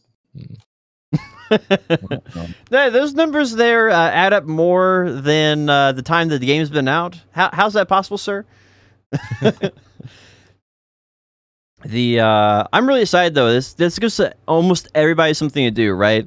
Like new players come back to the game, they're getting Kaposha accessories. They have all these crazy events getting them free stuff. Veteran players are getting these new grind spots of Hadum, Elvia, whatever you want to call it. The grinders for EXP are getting their 1,000%. If you want money, you're getting 50% drop rate. I just feel like there's almost everybody's getting something, and people who like new classes are getting a new class on March 24th ish. Everyone except life skillers. Yep. True. Give fuck, life skillers. We get 20% EXP. I think they should have maybe separated, have like 1 week the XP buff, 1 week loot buff, 1 week life skill buff. That would be nice. Not all of those. Or not all of those, for example, these grinding buffs at the same time, but have everything like 1 per week and then have also the life buff. Yeah, I think that they're trying to boost their numbers on everything, get people connected and spending money and stuff. So I think they're just kind of throwing everything at the wall here. Yeah, I think so. I mean, honestly, they're trying to target their biggest audience, unfortunately, which means anything that's not their biggest audience, aka the questing experience or the life skilling experience or the bartering or whatever, they're probably going to skip out on, which I think is really unfortunate because a lot of people enjoy that. That's a sort of a self-fulfilling attitude, though. Like if you neglect life skills because not as many people do it, like that's the reason not as many people do it is because it's neglected. Absolutely, and that just gives them more justification for they don't update it. Years ago, man, like everyone in my chat were life skillers. They didn't feel forced into grinding. That was like a huge part of the game. Yeah. Mm-hmm. Yeah, I agree. Yeah, I think it's a big oversight from the company. It's a big game, and we see them focus on major parts of it. One or two parts at a time. Right now, grind spots and PvP. What was it last year? Class balance and Manos, maybe. I guess it was already done though. But like they just kind of take these chunks out at a time. Manos 2019, and then everything else just kind of falls to the side for a bit. So it's a big game. There's a lot to do. Hadum Sheep Mountain, yeah. Red-eyed sheep that give like hella fur and meat. Let's go. Honestly, I really was kind of hoping that they would do like some Easter egg thing like that, like revamp grass beetles in Belnos, or I don't know, Sheep Mountain, or maybe like the Zarka shrine keepers being like leveled up and stuff. So they're like super powerful. You go in there, and there's like this back cavern, and I don't know. I was hoping they'd do something like that. They're really messing up by not making Doom grass beetles. What was that? What'd you say, Giggles? No, I said that they should have done that kind of random spots where it had a place where they would one-shot 400 PvP players. It's a small spot randomly. Like Poses was saying, like Easter egg kind of thing. Having like hidden moving spots, yeah. Random one shot. I want meat easier to get, man. They need to have killable cows where you can get meat and milk from the same. Whoa. What? It's offensive. Okay. What else we got, Potion? For BDO, that's it for PC, but console is finally getting. Yeah. They actually have a big update. It's their 1 year anniversary for PS4 and 2 year anniversary for Xbox, roughly. And they're getting Star's End and the Black Star main hand. They're also getting Caphras by the end of March. So after all this waiting, yeah, they're getting Star's End before they're getting Caphras, which is kind of incredible in its own little way. But here's the caveat. Here's what you forgot. They're capping the Caphras to C5. I think that's fine. Yeah, I think it's fine. What? You think it's fine? But why are they capping it that much? Why are they controlling and limiting them that much? Because the paid winners on Xbox are so far ahead of the non-paid winners that they don't want it to get. Whose fault is that? Yeah, that they don't want it to get too out of hand. So they're trying to do something where people, because the Reddit two heads are like, give us the Caphras. Yeah. And then the developer's like, we can't do that. You will never kill anyone ever again. You'll never kill anybody. They're gonna be C20 and you're not gonna do any damage to them. And they're like, I just want the Caphras, bro. So they're trying to find some middle ground there, and I mean, I get it. I think it's silly anyway. They created the problem for themselves. I think a C9 cap would have been okay, but C5 is a little weird. Let's punish the entire player base because we monetize our game too greedily. That's fantastic. Right? Yeah. But I don't follow that much. Like I don't know that much about the console. How is that any different to PC pay to winners then? Well, on PC, they gradually increase pay to win over time, and it's been out a long time. So I have like C9 in my armor, and I have full pin accessories and armor and stuff. So it's not that big a deal if someone pays to win and get that stuff. But on console, it's only been out 2 years, so the average player is like 235 or less AP. Like they're really low gear score. No way. You think so? Do you think the average player on console is still that low? Oh yeah, maybe 245. Yeah, because they haven't had all the. I had that kind of gear when I quit after the first 6 months. I mean, I know I play more than most people, but that was a long time ago. Yeah, somebody in my chat just said that there's 500 to 800 costumes that sit on the marketplace on average on console. Yeah. I think Mr. Pay to Win just ruined it for the whole server. He went way too ham going to GameStop and buying those gift cards because he was capped out on regular Pearl purchases. And I think they're just terrified. Yeah, the main difference between them and us though is you can sell unlimited costumes. So you can just literally just swipe. Oh. Yeah, you can just swipe until you have a trillion silver and then buy all your gear. I don't think that's Why true. they don't have limit? I think Why there's no don't limit. they have limit? Is there don't actually a know. limit? It works exactly the There's same. no limit. Say it again. You works both. exactly- I couldn't hear you guys. It works exactly the same as PC, the 35 cap. If you have the levels and stuff, because remember, Pay to Win was maxing his ults out so he could get the family fame, so he could sell 35 costumes. And then once he sold his 35 costumes, he melted the costumes for crons and then vendored the crons. I remember Okay. Yeah, they do have apparently a limit on console. Yeah. Okay. Yep. I was There's wrong no with upper limit on vendoring crons, though. Yeah, that's right. So then the main thing is just the gear difference, then, right? That's the main issue for console is that it just the I don't average know what the player's issue is. gear is I so much honestly- lower. That's Makes what sense. Perlipus says. That's what they say. The reason is why they haven't been giving him Caffers is that there's a massive gear gap. And so I think this might be one of those spreadsheet issues where like the active players have gear, like people who are in guilds and PvPing are capped. They're 320 DP and like 280 AP with Nuver, right? And then Pearl Abyss looks at these spreadsheets and see, because it was on Game Pass for a long time, so they see all these accounts that have like 100 AP on them or something, and then probably like, well, the median player only has 100 DP. So that's the only thing that, because I keep up with the Arsha boys, and a lot of people from console still come through, and everybody who's like really playing the game at a competitive level are pretty much in the same area.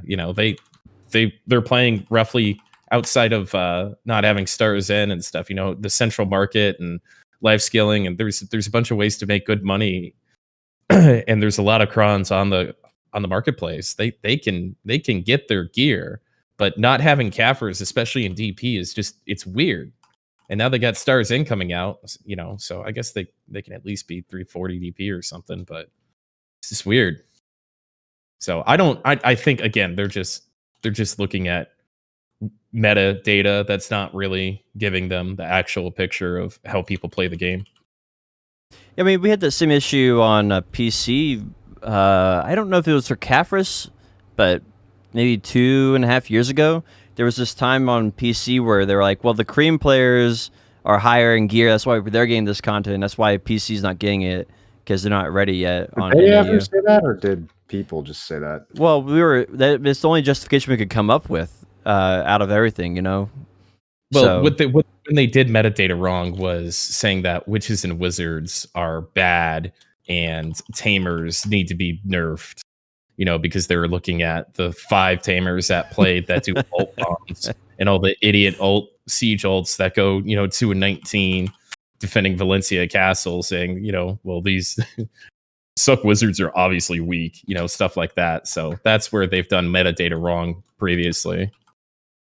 Yeah, that honestly kind of proves that they they have something to work on. Well, I'm just saying it's possible, you know. Yeah. But it's good that they're getting it, step in the right direction for console. I think this means console's finally ready for crossplay. You guys ready? They get 120 frames per second and C5. They're well on their way. I don't know why people care so much about that. There's the console boys, they care so much about it being cross-platform with PC. Do they? Do they? I don't think any of them want that. I don't. Yeah. Well, I've it's never like heard that. every time that they do like a Q&A on their like the console stream, it's always a question. When are we getting cross-platform? When can we play with the PC boys? When can we when can I play with the other guys? And like they said they're working on a function where now PS4 people can visit Xbox people in their houses. Is something they're trying to work out on the server side, so that you can type in your Xbox buddy's account information and then go visit their house in like Hydel, and you can both be in the same house together, even though you're not on the same server. You can't play together. Didn't they merge those servers a long time ago? It's so there's some issue with it, so that's what they're trying to do now with it. And that was like one of the questions that come up. They're always asked about it. Every single one I watch of the old console things. They're always talking about it. Well, people also ask when they can use their keyboard on Shy as a piano, so This is may true. not be an accurate representation of the community because I everybody. don't know. It's just Bailey. Those Q&As.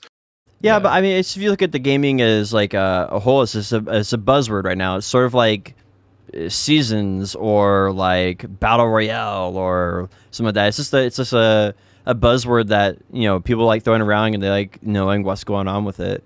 I don't think the actual players care that much. Like if I was a player, I don't think I would care much about that. But I just always hear it come up anyway. Most of the actual competitive players are, I'm sure, adamantly against crossplay. That would annihilate them. Yeah.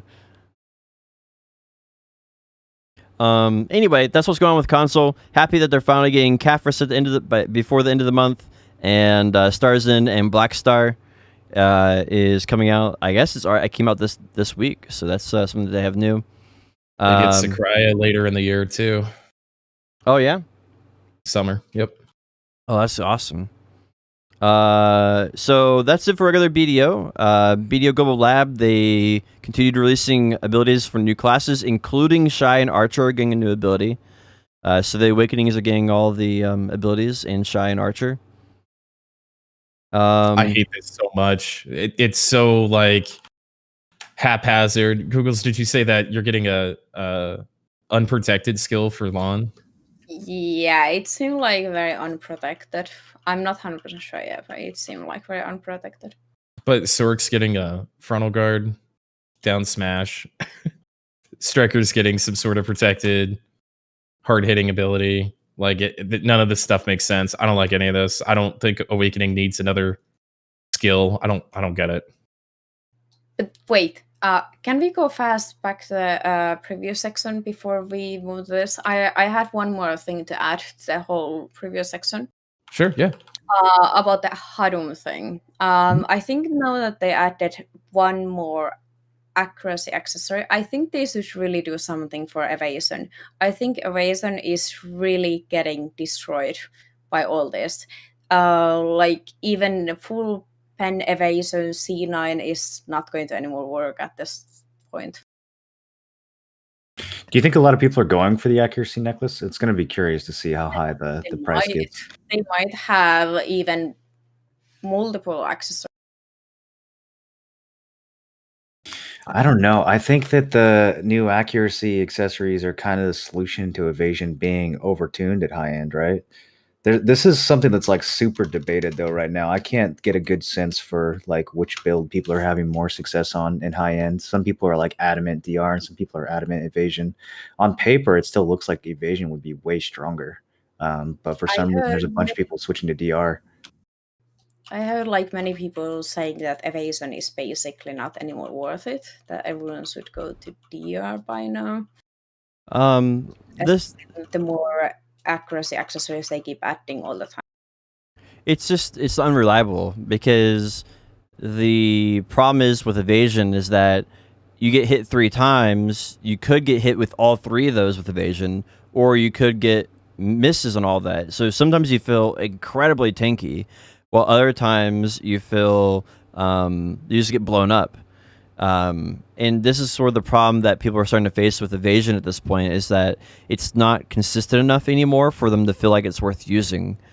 And What? I just don't see any evidence for that. DR, you're guaranteed to die. So even if evasion does only give you a chance, it still seems better than DR. And like, you're not getting hit 3 times when someone combos you. Each hit has 5 hits, 8 hits, 11 hits. I'm just saying 3 for an example. I that's what I'm saying. But each ability has a limited number of hits on it.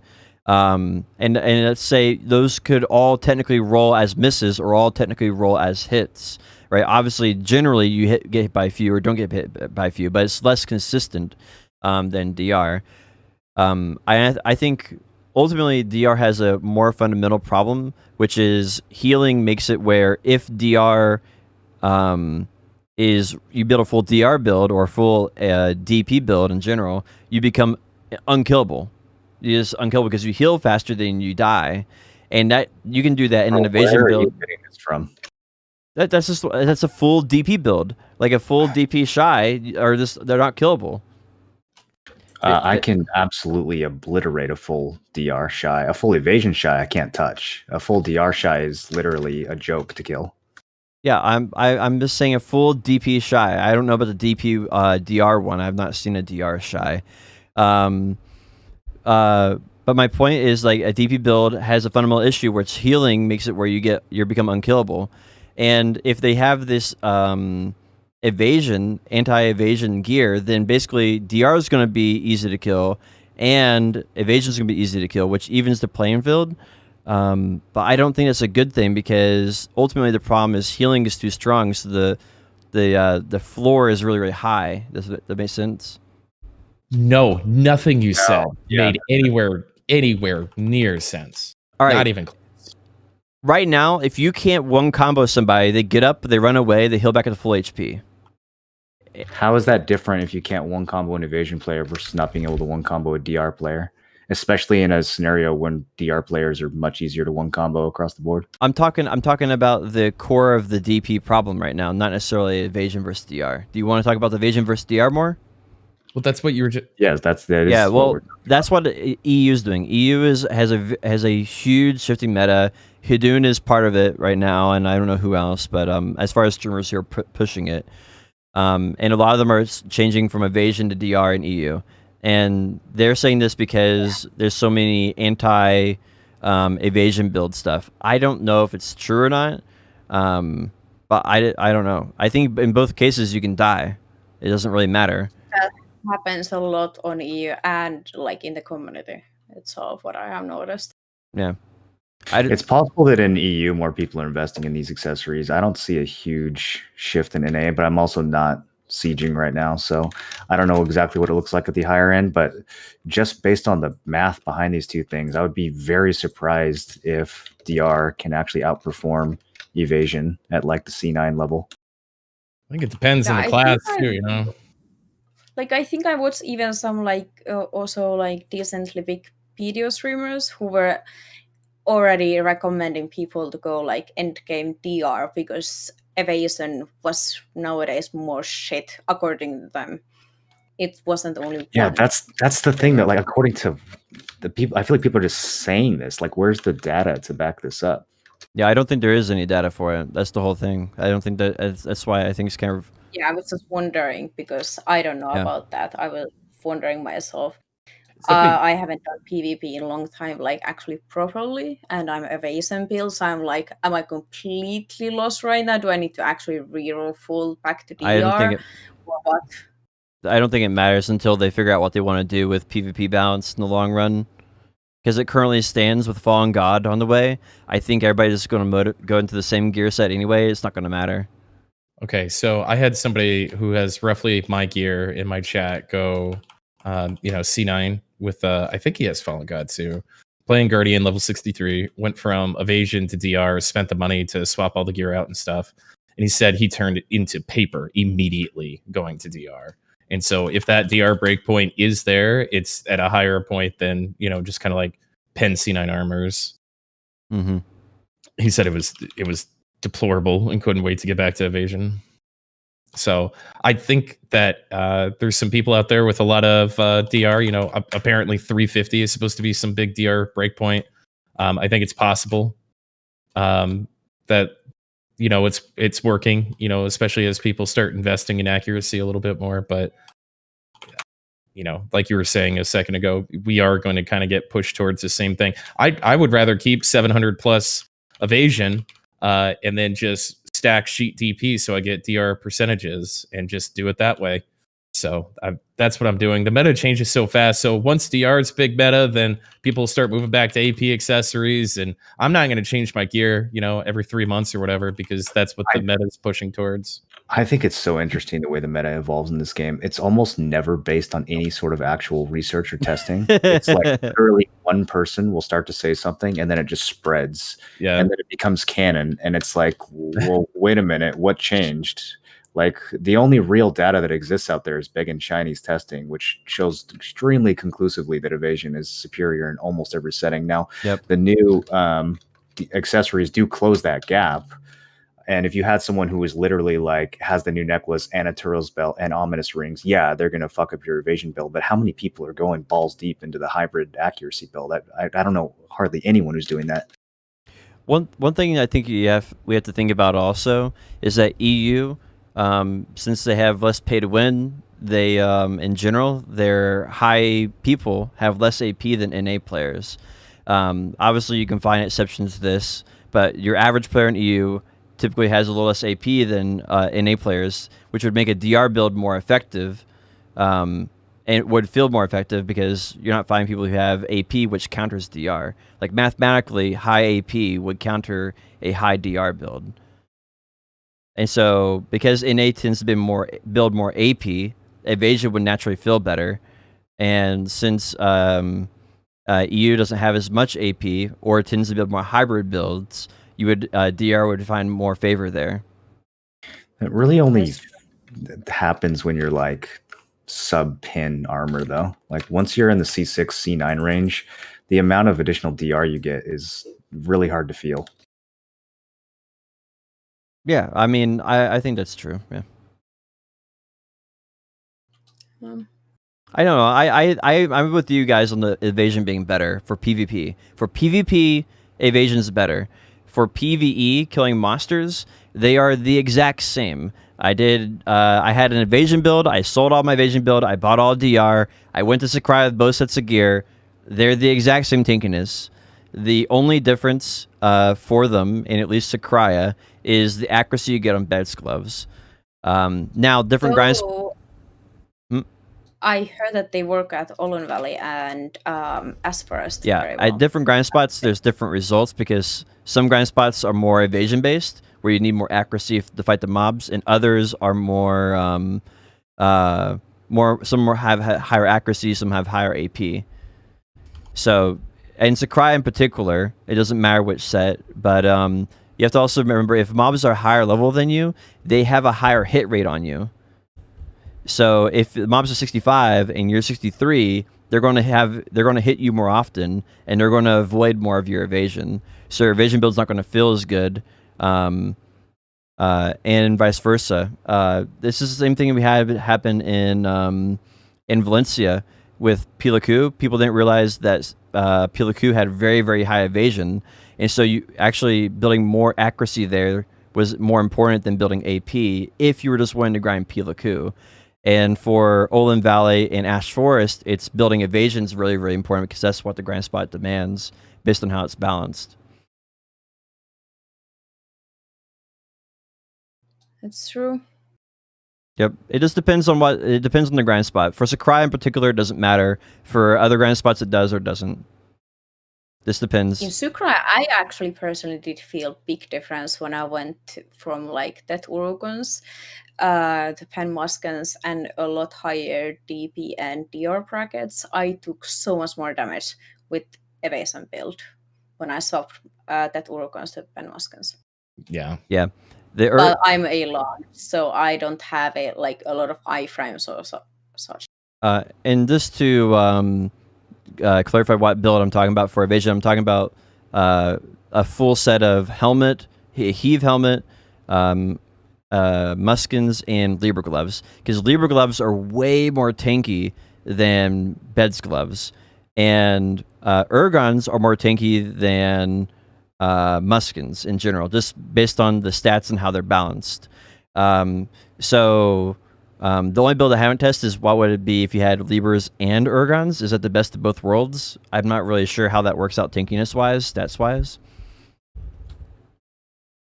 I'm not sure how that could be the best of both worlds, but Yeah, For, I mean, for I PvE, personally, it's I more of would like a hybrid, right?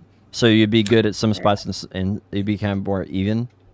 for like Olin Valley and Ash Forest and shit, I think people really like evasion right now. I haven't tested it myself, but people who do grind those spots at the high end are saying that evasion is a lot more effective. Yeah, I could see that. The mobs can't buy the new accuracy or the new accessories. Well, that's it for BDO news. You guys want to retouch any of the topics? No. I guess to sorry for going back. recap is new class announced. Hadum or Elvia came out, which came out with 2 new accessories, 2 upgrades for rings, an upgrade that you can add on to your necklace. Console got Stars In and Black Star, 1000% EXP for hot time and 50% drop rate throughout the entire rest of the month. And you get a loot scroll every day with Value Pack now. Oh yeah. Boy, we wanted that so bad. Even though we get a ton of loot scrolls, NA wanted that so fucking bad. They held on to that one, dude. They held on to that one for years. Do we want to talk to our guest a bit? Sure. Sure. Kugels, why don't you tell us a bit about how you got into BDO, what you like about the game, what you're currently working on? You mean how I got into video? Yeah. Yeah, when did you start playing? What got you into the game? I started playing 2017 November. I was before that massive League of Legends addict. Way unhealthy. It was disgustingly unhealthy. I started to stream before that. I was League of Legends and PUBG streamer. I used to stream full Finnish and only those games, and also story and horror games. Then I found PDO, and actually I have never played that good game that that video. Okay. I don't know. Everything in PDO, I have never gotten bored. I have never taken a single break from PDO.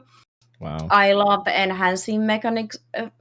When I started the game, I already from the beginning decided that I will enhance my whole gear from the beginning without any paid winning or buying myself anything. And that was when I had like fucking crew nails. And I was like talking best in slot for myself. And well, yeah, here I am right now, stuck in Historia, grinding Elden Piece, making decently shit money from what I could be making with the gear that I have. But I am too obsessed person. When I get too bad obsession for something, I can't let it go. I am so obsessed with the Elden Piece that if I would go to Sucraya, there was one day I went to Sucraya in my stream. I had to leave Sucraya after 15 minutes because I was thinking every single mob that I killed, this could have been Elden, this could have been Elden, this could have been Elden. And I had to leave. I couldn't do it. It's just, I had to go back to history. It's just impossible. I was able to do my map. Okay. That took a bit over 10 hours without loot scrolls. I was able to get Flame. That took a bit over 10 hours also. I did leave Historia for a small while to go to Thornwood to get Spectre. That took a bit over 5 hours. But other than that, I really rarely leave Historia. It took you 10 hours to get the map? Yep, without any loot scrolls. The whole map, yep. Do typically not use loot scrolls? Is that because you're not like buying anything from the cash shop? I am so happy I have my map now. before I learned that. I didn't feel like it was really worth it to use it because I was already grinding history at the same time. Wow. I am basically literally completely invested in history. I don't use loot scrolls nearly anywhere else. Wow. So how far do you take the no pay to win thing? Are you completely free to play? No. That's I meant gear wise. No, I have invested Okay. less on like no, I have bought way more outfits and bets in Peter Gotcha. that I would ever buy clothes in real life. But I meant more like gear wise. I don't buy outfits to sell. I don't buy outfits to Cronestone or whatsoever. But like gear wise. Mm. That's like what I mean with the pay to winning. Okay, yeah, because I have been already from the beginning when I, for example, play League of Legends. I use decent amount of money only for skins in that game. I just like you. I don't do anything else with my life. I play video games, and that's literally the only thing that I have ever done in my life. Same. Yeah. So I'm not ashamed to use money into it. What was it like getting that T10? Well, as you can see the clip, I actually thought that it failed first because it was completely black. I was shocked. I was really shocked. But at this point where I'm right now, because of all the amount of the hate that I have right now, obviously, I'm actually more than happy every time that I succeed because I actually get motivated from all this hatreds. I actually, seriously, they give me all the time more motivation. All the haters gives me all the time more motivation.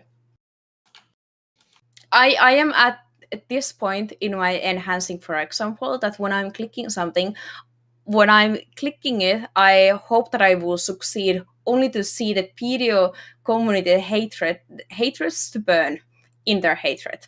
That's literally that's how I go right now. I have, of course, all the time already from the beginning. I have cared about my gear progression, but my stream has been already way before PDO more important. My stream means everything to me, so it gives me always more motivation. That's funny. Yeah, I had a ton of jealous people with all the RNG that you've been blessed with. I'm sure you get plenty of it. I hate it when streamers succeed at things in this game. Yeah, including me. I know. Yep. That's literally, and of course, then there is a weird side. It's not only the hatred. Then there is for example, the Valk Discord, the PDO Discord.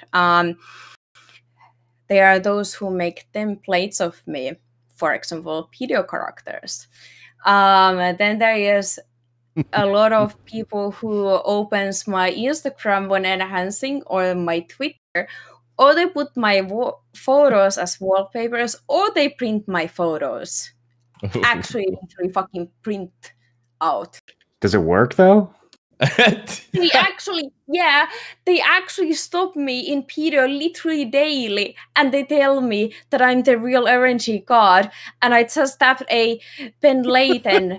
Thanks to your RNG, or they stop me at a car mod and they say exactly the same thing. Completely random people, and they say, "You are the real RNG god. You never disappoint." I'm like, what? Have you ever considered that you might be? Yeah, it kind of sounds like they're onto something. Yeah, you might. No, because the thing is that in real life, I am literally the most unluckiest person. Let's say like this: every single PC thing or electronics that I own, or even health things, they are completely fucked. I am literally walking massive health problem. Every single PC thing that I ever have is faulty. Everything that I have had like 4 faulty Bluetooth headphones in a row, for example. And I had in one PC GPU and CPU at the same time faulty. it just I don't know. It's weird. I still think you could profit off this. You could have like a merch store where you sell like, you know, special candles with your face on it or something. I did think about that at one point. Yes, I did. I'd buy a candle. I'd definitely. People are already printing out your face anyway. Yep. I So know do it you, is really weird. Do you play any other games right now? You said you were super addicted to League. Are you messing around with other games on the side, or is it mostly BDO? It's basically mostly own PDO.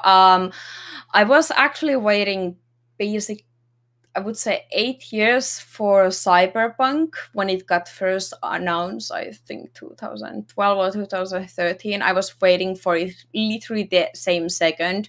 I like a lot Cyberpunk as a genre. It's like the games, books, movies, the whole genre.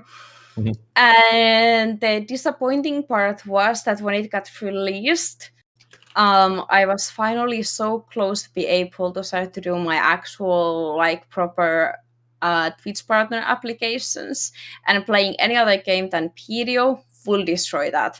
So I was like, okay, I will just hold back a bit and maybe start to stream it in a while.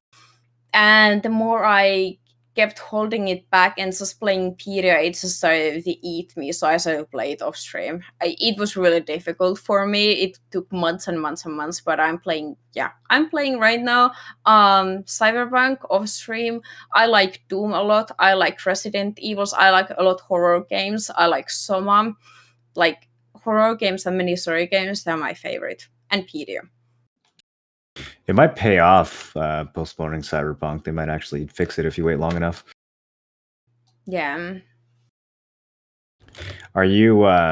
What's your like kind of end game at BDO? Do you focus on PvP at all? Do you war or anything like that, or is it mainly just for your own progression? I want to get back into PvP. I used to be in a Siege Guild. I used to be after that in 2 small scale PvP guilds, but I had to drop out of those because I started to have really serious health problems. And they haven't really gotten that much better, but I feel like maybe decently soon as I can get maybe back to PvP again. Yeah, I've had really serious insomnia and sleep deprivation that made me go to a hospital for a couple of weeks this year. Does EU have any kind of T1 scene, or are you familiar with it at all? We do, and actually, I am currently even owning a guild. It was not planned, but I'm owning myself a guild, and we started to do at least one Tier 1 Node War and maybe get a bit more into it. And from what I have understood, it is actually a thing here, yes. What's the name of your guild? Oh, it's called Flatsneck. The reason for that is because there is a Facebook meme called Tiny Snack, which is literally the best internet meme ever created. It has been mine and my little sister thing, like our whole life, Tiny Snack. And my stream community, we play marbles. They can redeem basically with channel points. They can redeem marble matches, and we play marble matches, and then they get stream currency, and the person who has the highest stream currency at the end of the month will have 1 month VIP and sub. Okay, so we had that kind of meme that the players who were always the last ones, they had a flat marble. So we decided to basically mix those two things and have a flat snack. Basically my favorite internet meme and basically the favorite stream thing. I like it. Yeah. Okay. Marbles has some good PvP, honestly. Yeah. Better than a lot of games. Yeah. That's cool. I think this is a good time to get into T1s. I think T1s are going to be fun after the rework too. So Yeah, Probably- I would love to get more noise around T1s, especially if we can get PA paying attention to our feedback now after the shift. Good luck. Yeah, definitely. Yeah, I miss a lot of. I really miss PvP. I do need to get back to it. Both like 1v1 and more large scale PvP. Maybe soon. I'm so rusty. I've taken like months off of like taking PvP seriously in any way, shape, or form. I like do an RBF every once in a while. I did my first T1 node war in a couple months the other day, and I'm like, oh shit, when am I supposed to go in? I mean, it wasn't many people or anything, but I just like realized like how long it'd been since I'd done it.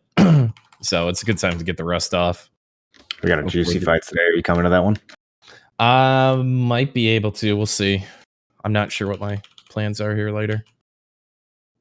I got to start packing like super bad. How far are you moving? 10 miles. I'm moving back to my old house. I never sold my old house, Oh, so I'm just going back there. What else we got? We got other game news this week. I don't know. I didn't look up anything. I didn't really see anything. For me, it's just been playing Heroes of the Storm, so I could put Moreland in his place. You're actually way better at Heroes of the Storm than I thought you'd be. I took some trades with you that I definitely got outplayed on. They were close, but I'm like, all right, so he's played. He's played. I'm the most out of practice I've ever been. You should have seen me in my heyday. Yeah. No, I bet. I mean, that's kind of the fun of it. It's like none of us 2017. I should show you. none of us have played this in forever, and I think that's kind of the fun of it. You know, play it for a couple weeks, bring it back. I think all the characters are free until March 21st or something. So I figured we could do this one or two more times, and then I'm not paying for characters. So just let it die after that. I bought all my characters in that game from Diablo 3 Real Money Auction House sales. No, did you really? Yep, I sold one ring on hardcore that was enough to buy pretty much every hero in Scan and Hots that I ever wanted for like 2 years. Wow.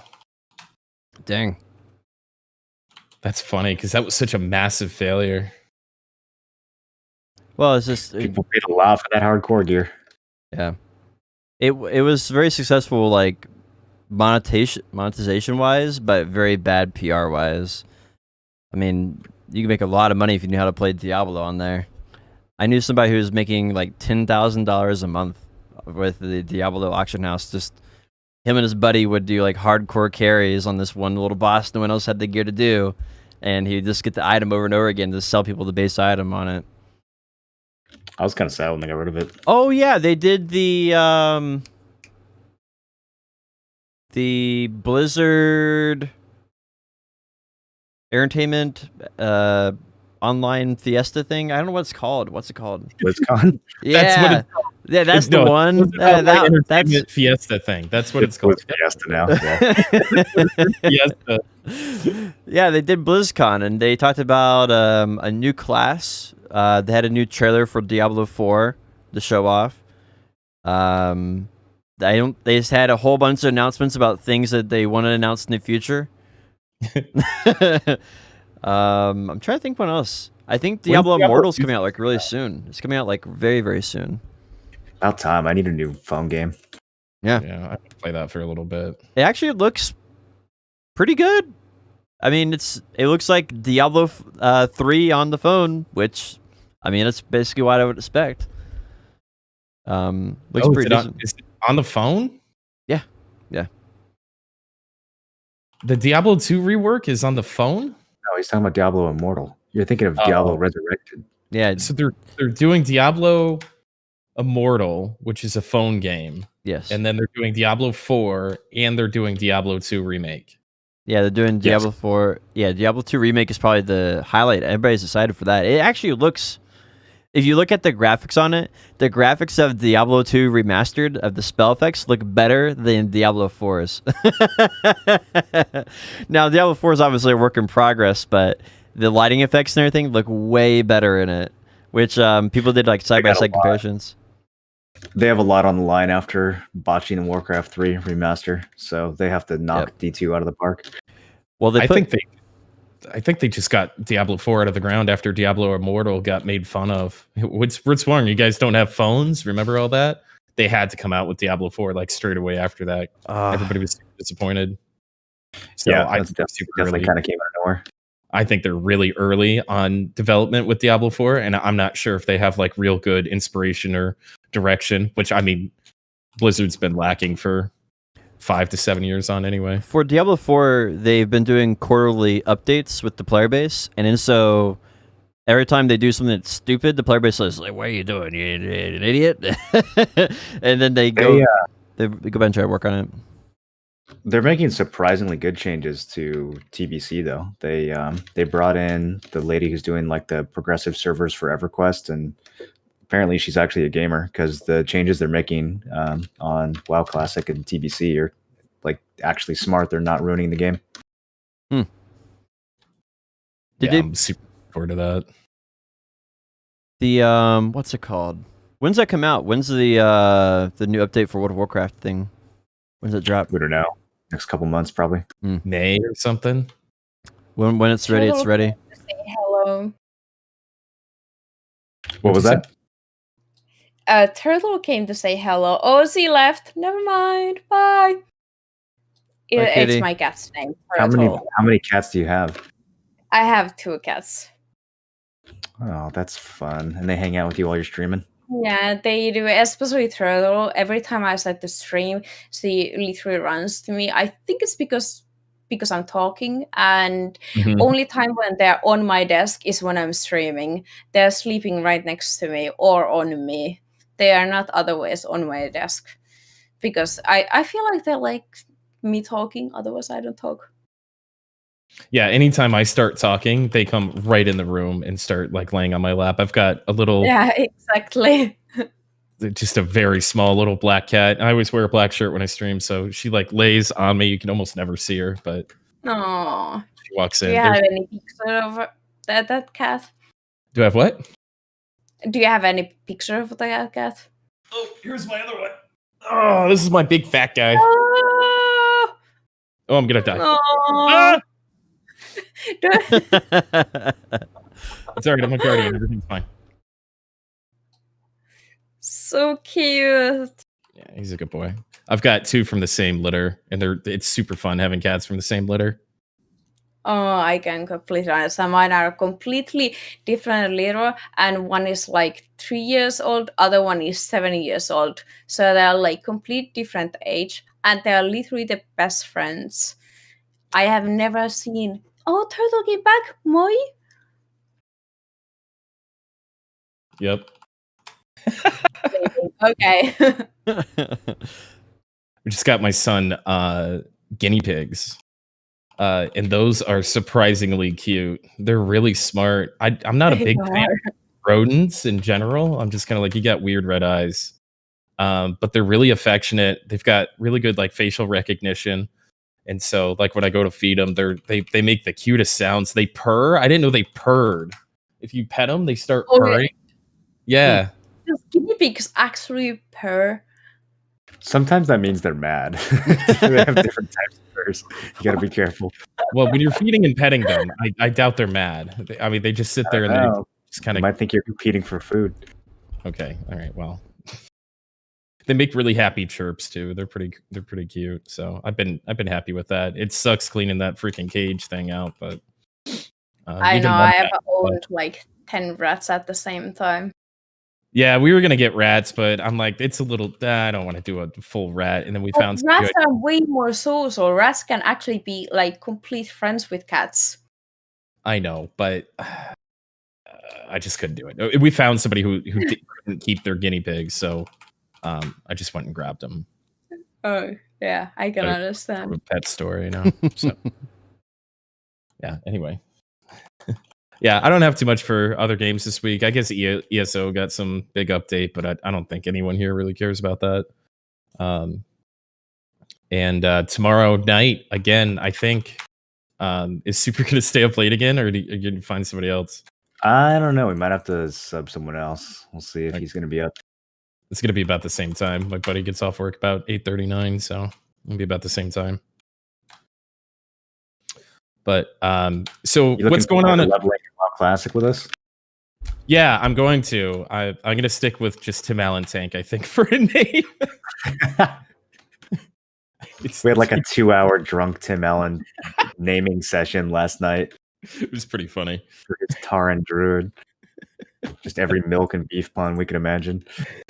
I couldn't really find one that really felt like me. So, what was I going to say? Oh yeah, so let's close it out. Let's go over what you guys are doing on your Twitch channels this week, and then we'll call it a podcast. Krugels, what's going on your channel this week? If you're feeling better. We will be definitely doing maybe slightly more Hado, but of course history. History is the life. I want to actually start to get back to enhancing as long as the memory fragment price start to get a bit better. I haven't been able to do any pillars because of I don't have time or anything to do. Pillars and memory fragment prices are so fucked up. Yeah. So I haven't been able to do enhancing streams. I used to do enhancing streams literally all the time, every week at least once or twice. But now it's really messed up. But yeah, most likely currently it is history and Hado maybe. What are the memory fragment prices in EU? They're currently okay. I will actually check. Wait, they have dropped a lot. The minimum pre-order is 1.8. It has actually dropped a lot. It used to be 1. No, it used to be 2.1. Yeah, they almost Wow. always are over 2 million on EU. On NA, what are they right now? 1.5, 5, 4? 4, 6, something like that. Yeah, I just sold some for 1.5. Good time to enhance. Yeah. Yeah. It literally like I used to buy all my memory fragments. I used to sell all my scrolls when I grinded Aestria, and I used to enhance once or twice every single week. But I haven't been able to do that because I feel like I would be making less profit because of the memory fragment prices. Yeah. I wasn't able to buy with those prices. Well, cool. Well, thank you for joining us. Borland, what's going on with your stream this week, my friend? Lots more Hadoom grind and lots more T1s. We're doing T1s like almost every day. It's been a ton of fun to get back into those. So, yeah, just going to be doing that, pushing Hadoom, trying to figure out where to spend this money. I failed 2 pin accessories this week, so probably going to work up the courage to fail some more. We'll see how that goes. It was so anticlimactic watching you go for a T10 horse. Oh yeah, a T10 horse. I mean, I can only attempt that like every 3 weeks or so, so it's not that exciting. But every once in a while, we get to go for it. Is it the exact same animation that we have for the tier 9? Yeah, it's very, very low effort and weird, and I hate the whole system. But the T10's fucking sick, so what can you do? Got to go for it. I can't believe it. All right. Well, I'm looking forward to the matches against you tomorrow for sure. Potion, what's going on with you this week, man? Are you going to stream or what? I'm streaming Saturday and Sunday, basically the entire time I'm awake. We're going to be leveling. The goal is to get Musa 62 on Saturday, and we're going to be getting Ranger 62 on Sunday, and we're going to have some extra time, I'm pretty sure, on Sunday. So we'll probably go and start working on DK as well on Sunday. So that's the plan. Probably go easy on Monday, Tuesday, Wednesday. And then we're going to be taking Thursday, Friday off instead of the normal Sunday off. So we'll be going easy on Monday, Tuesday, and Wednesday doing probably getting 600 energy. I was going to do, I'm like really, really close to 600 energy right now. So probably finish that up on Monday, Tuesday, and Wednesday. Oh, that's so painful. Good luck. I mean, I'm at like 589 or something like that right now, and I don't know. I mean, it's like ecology. The more you get, the less fun it is. Yeah, it's not that bad.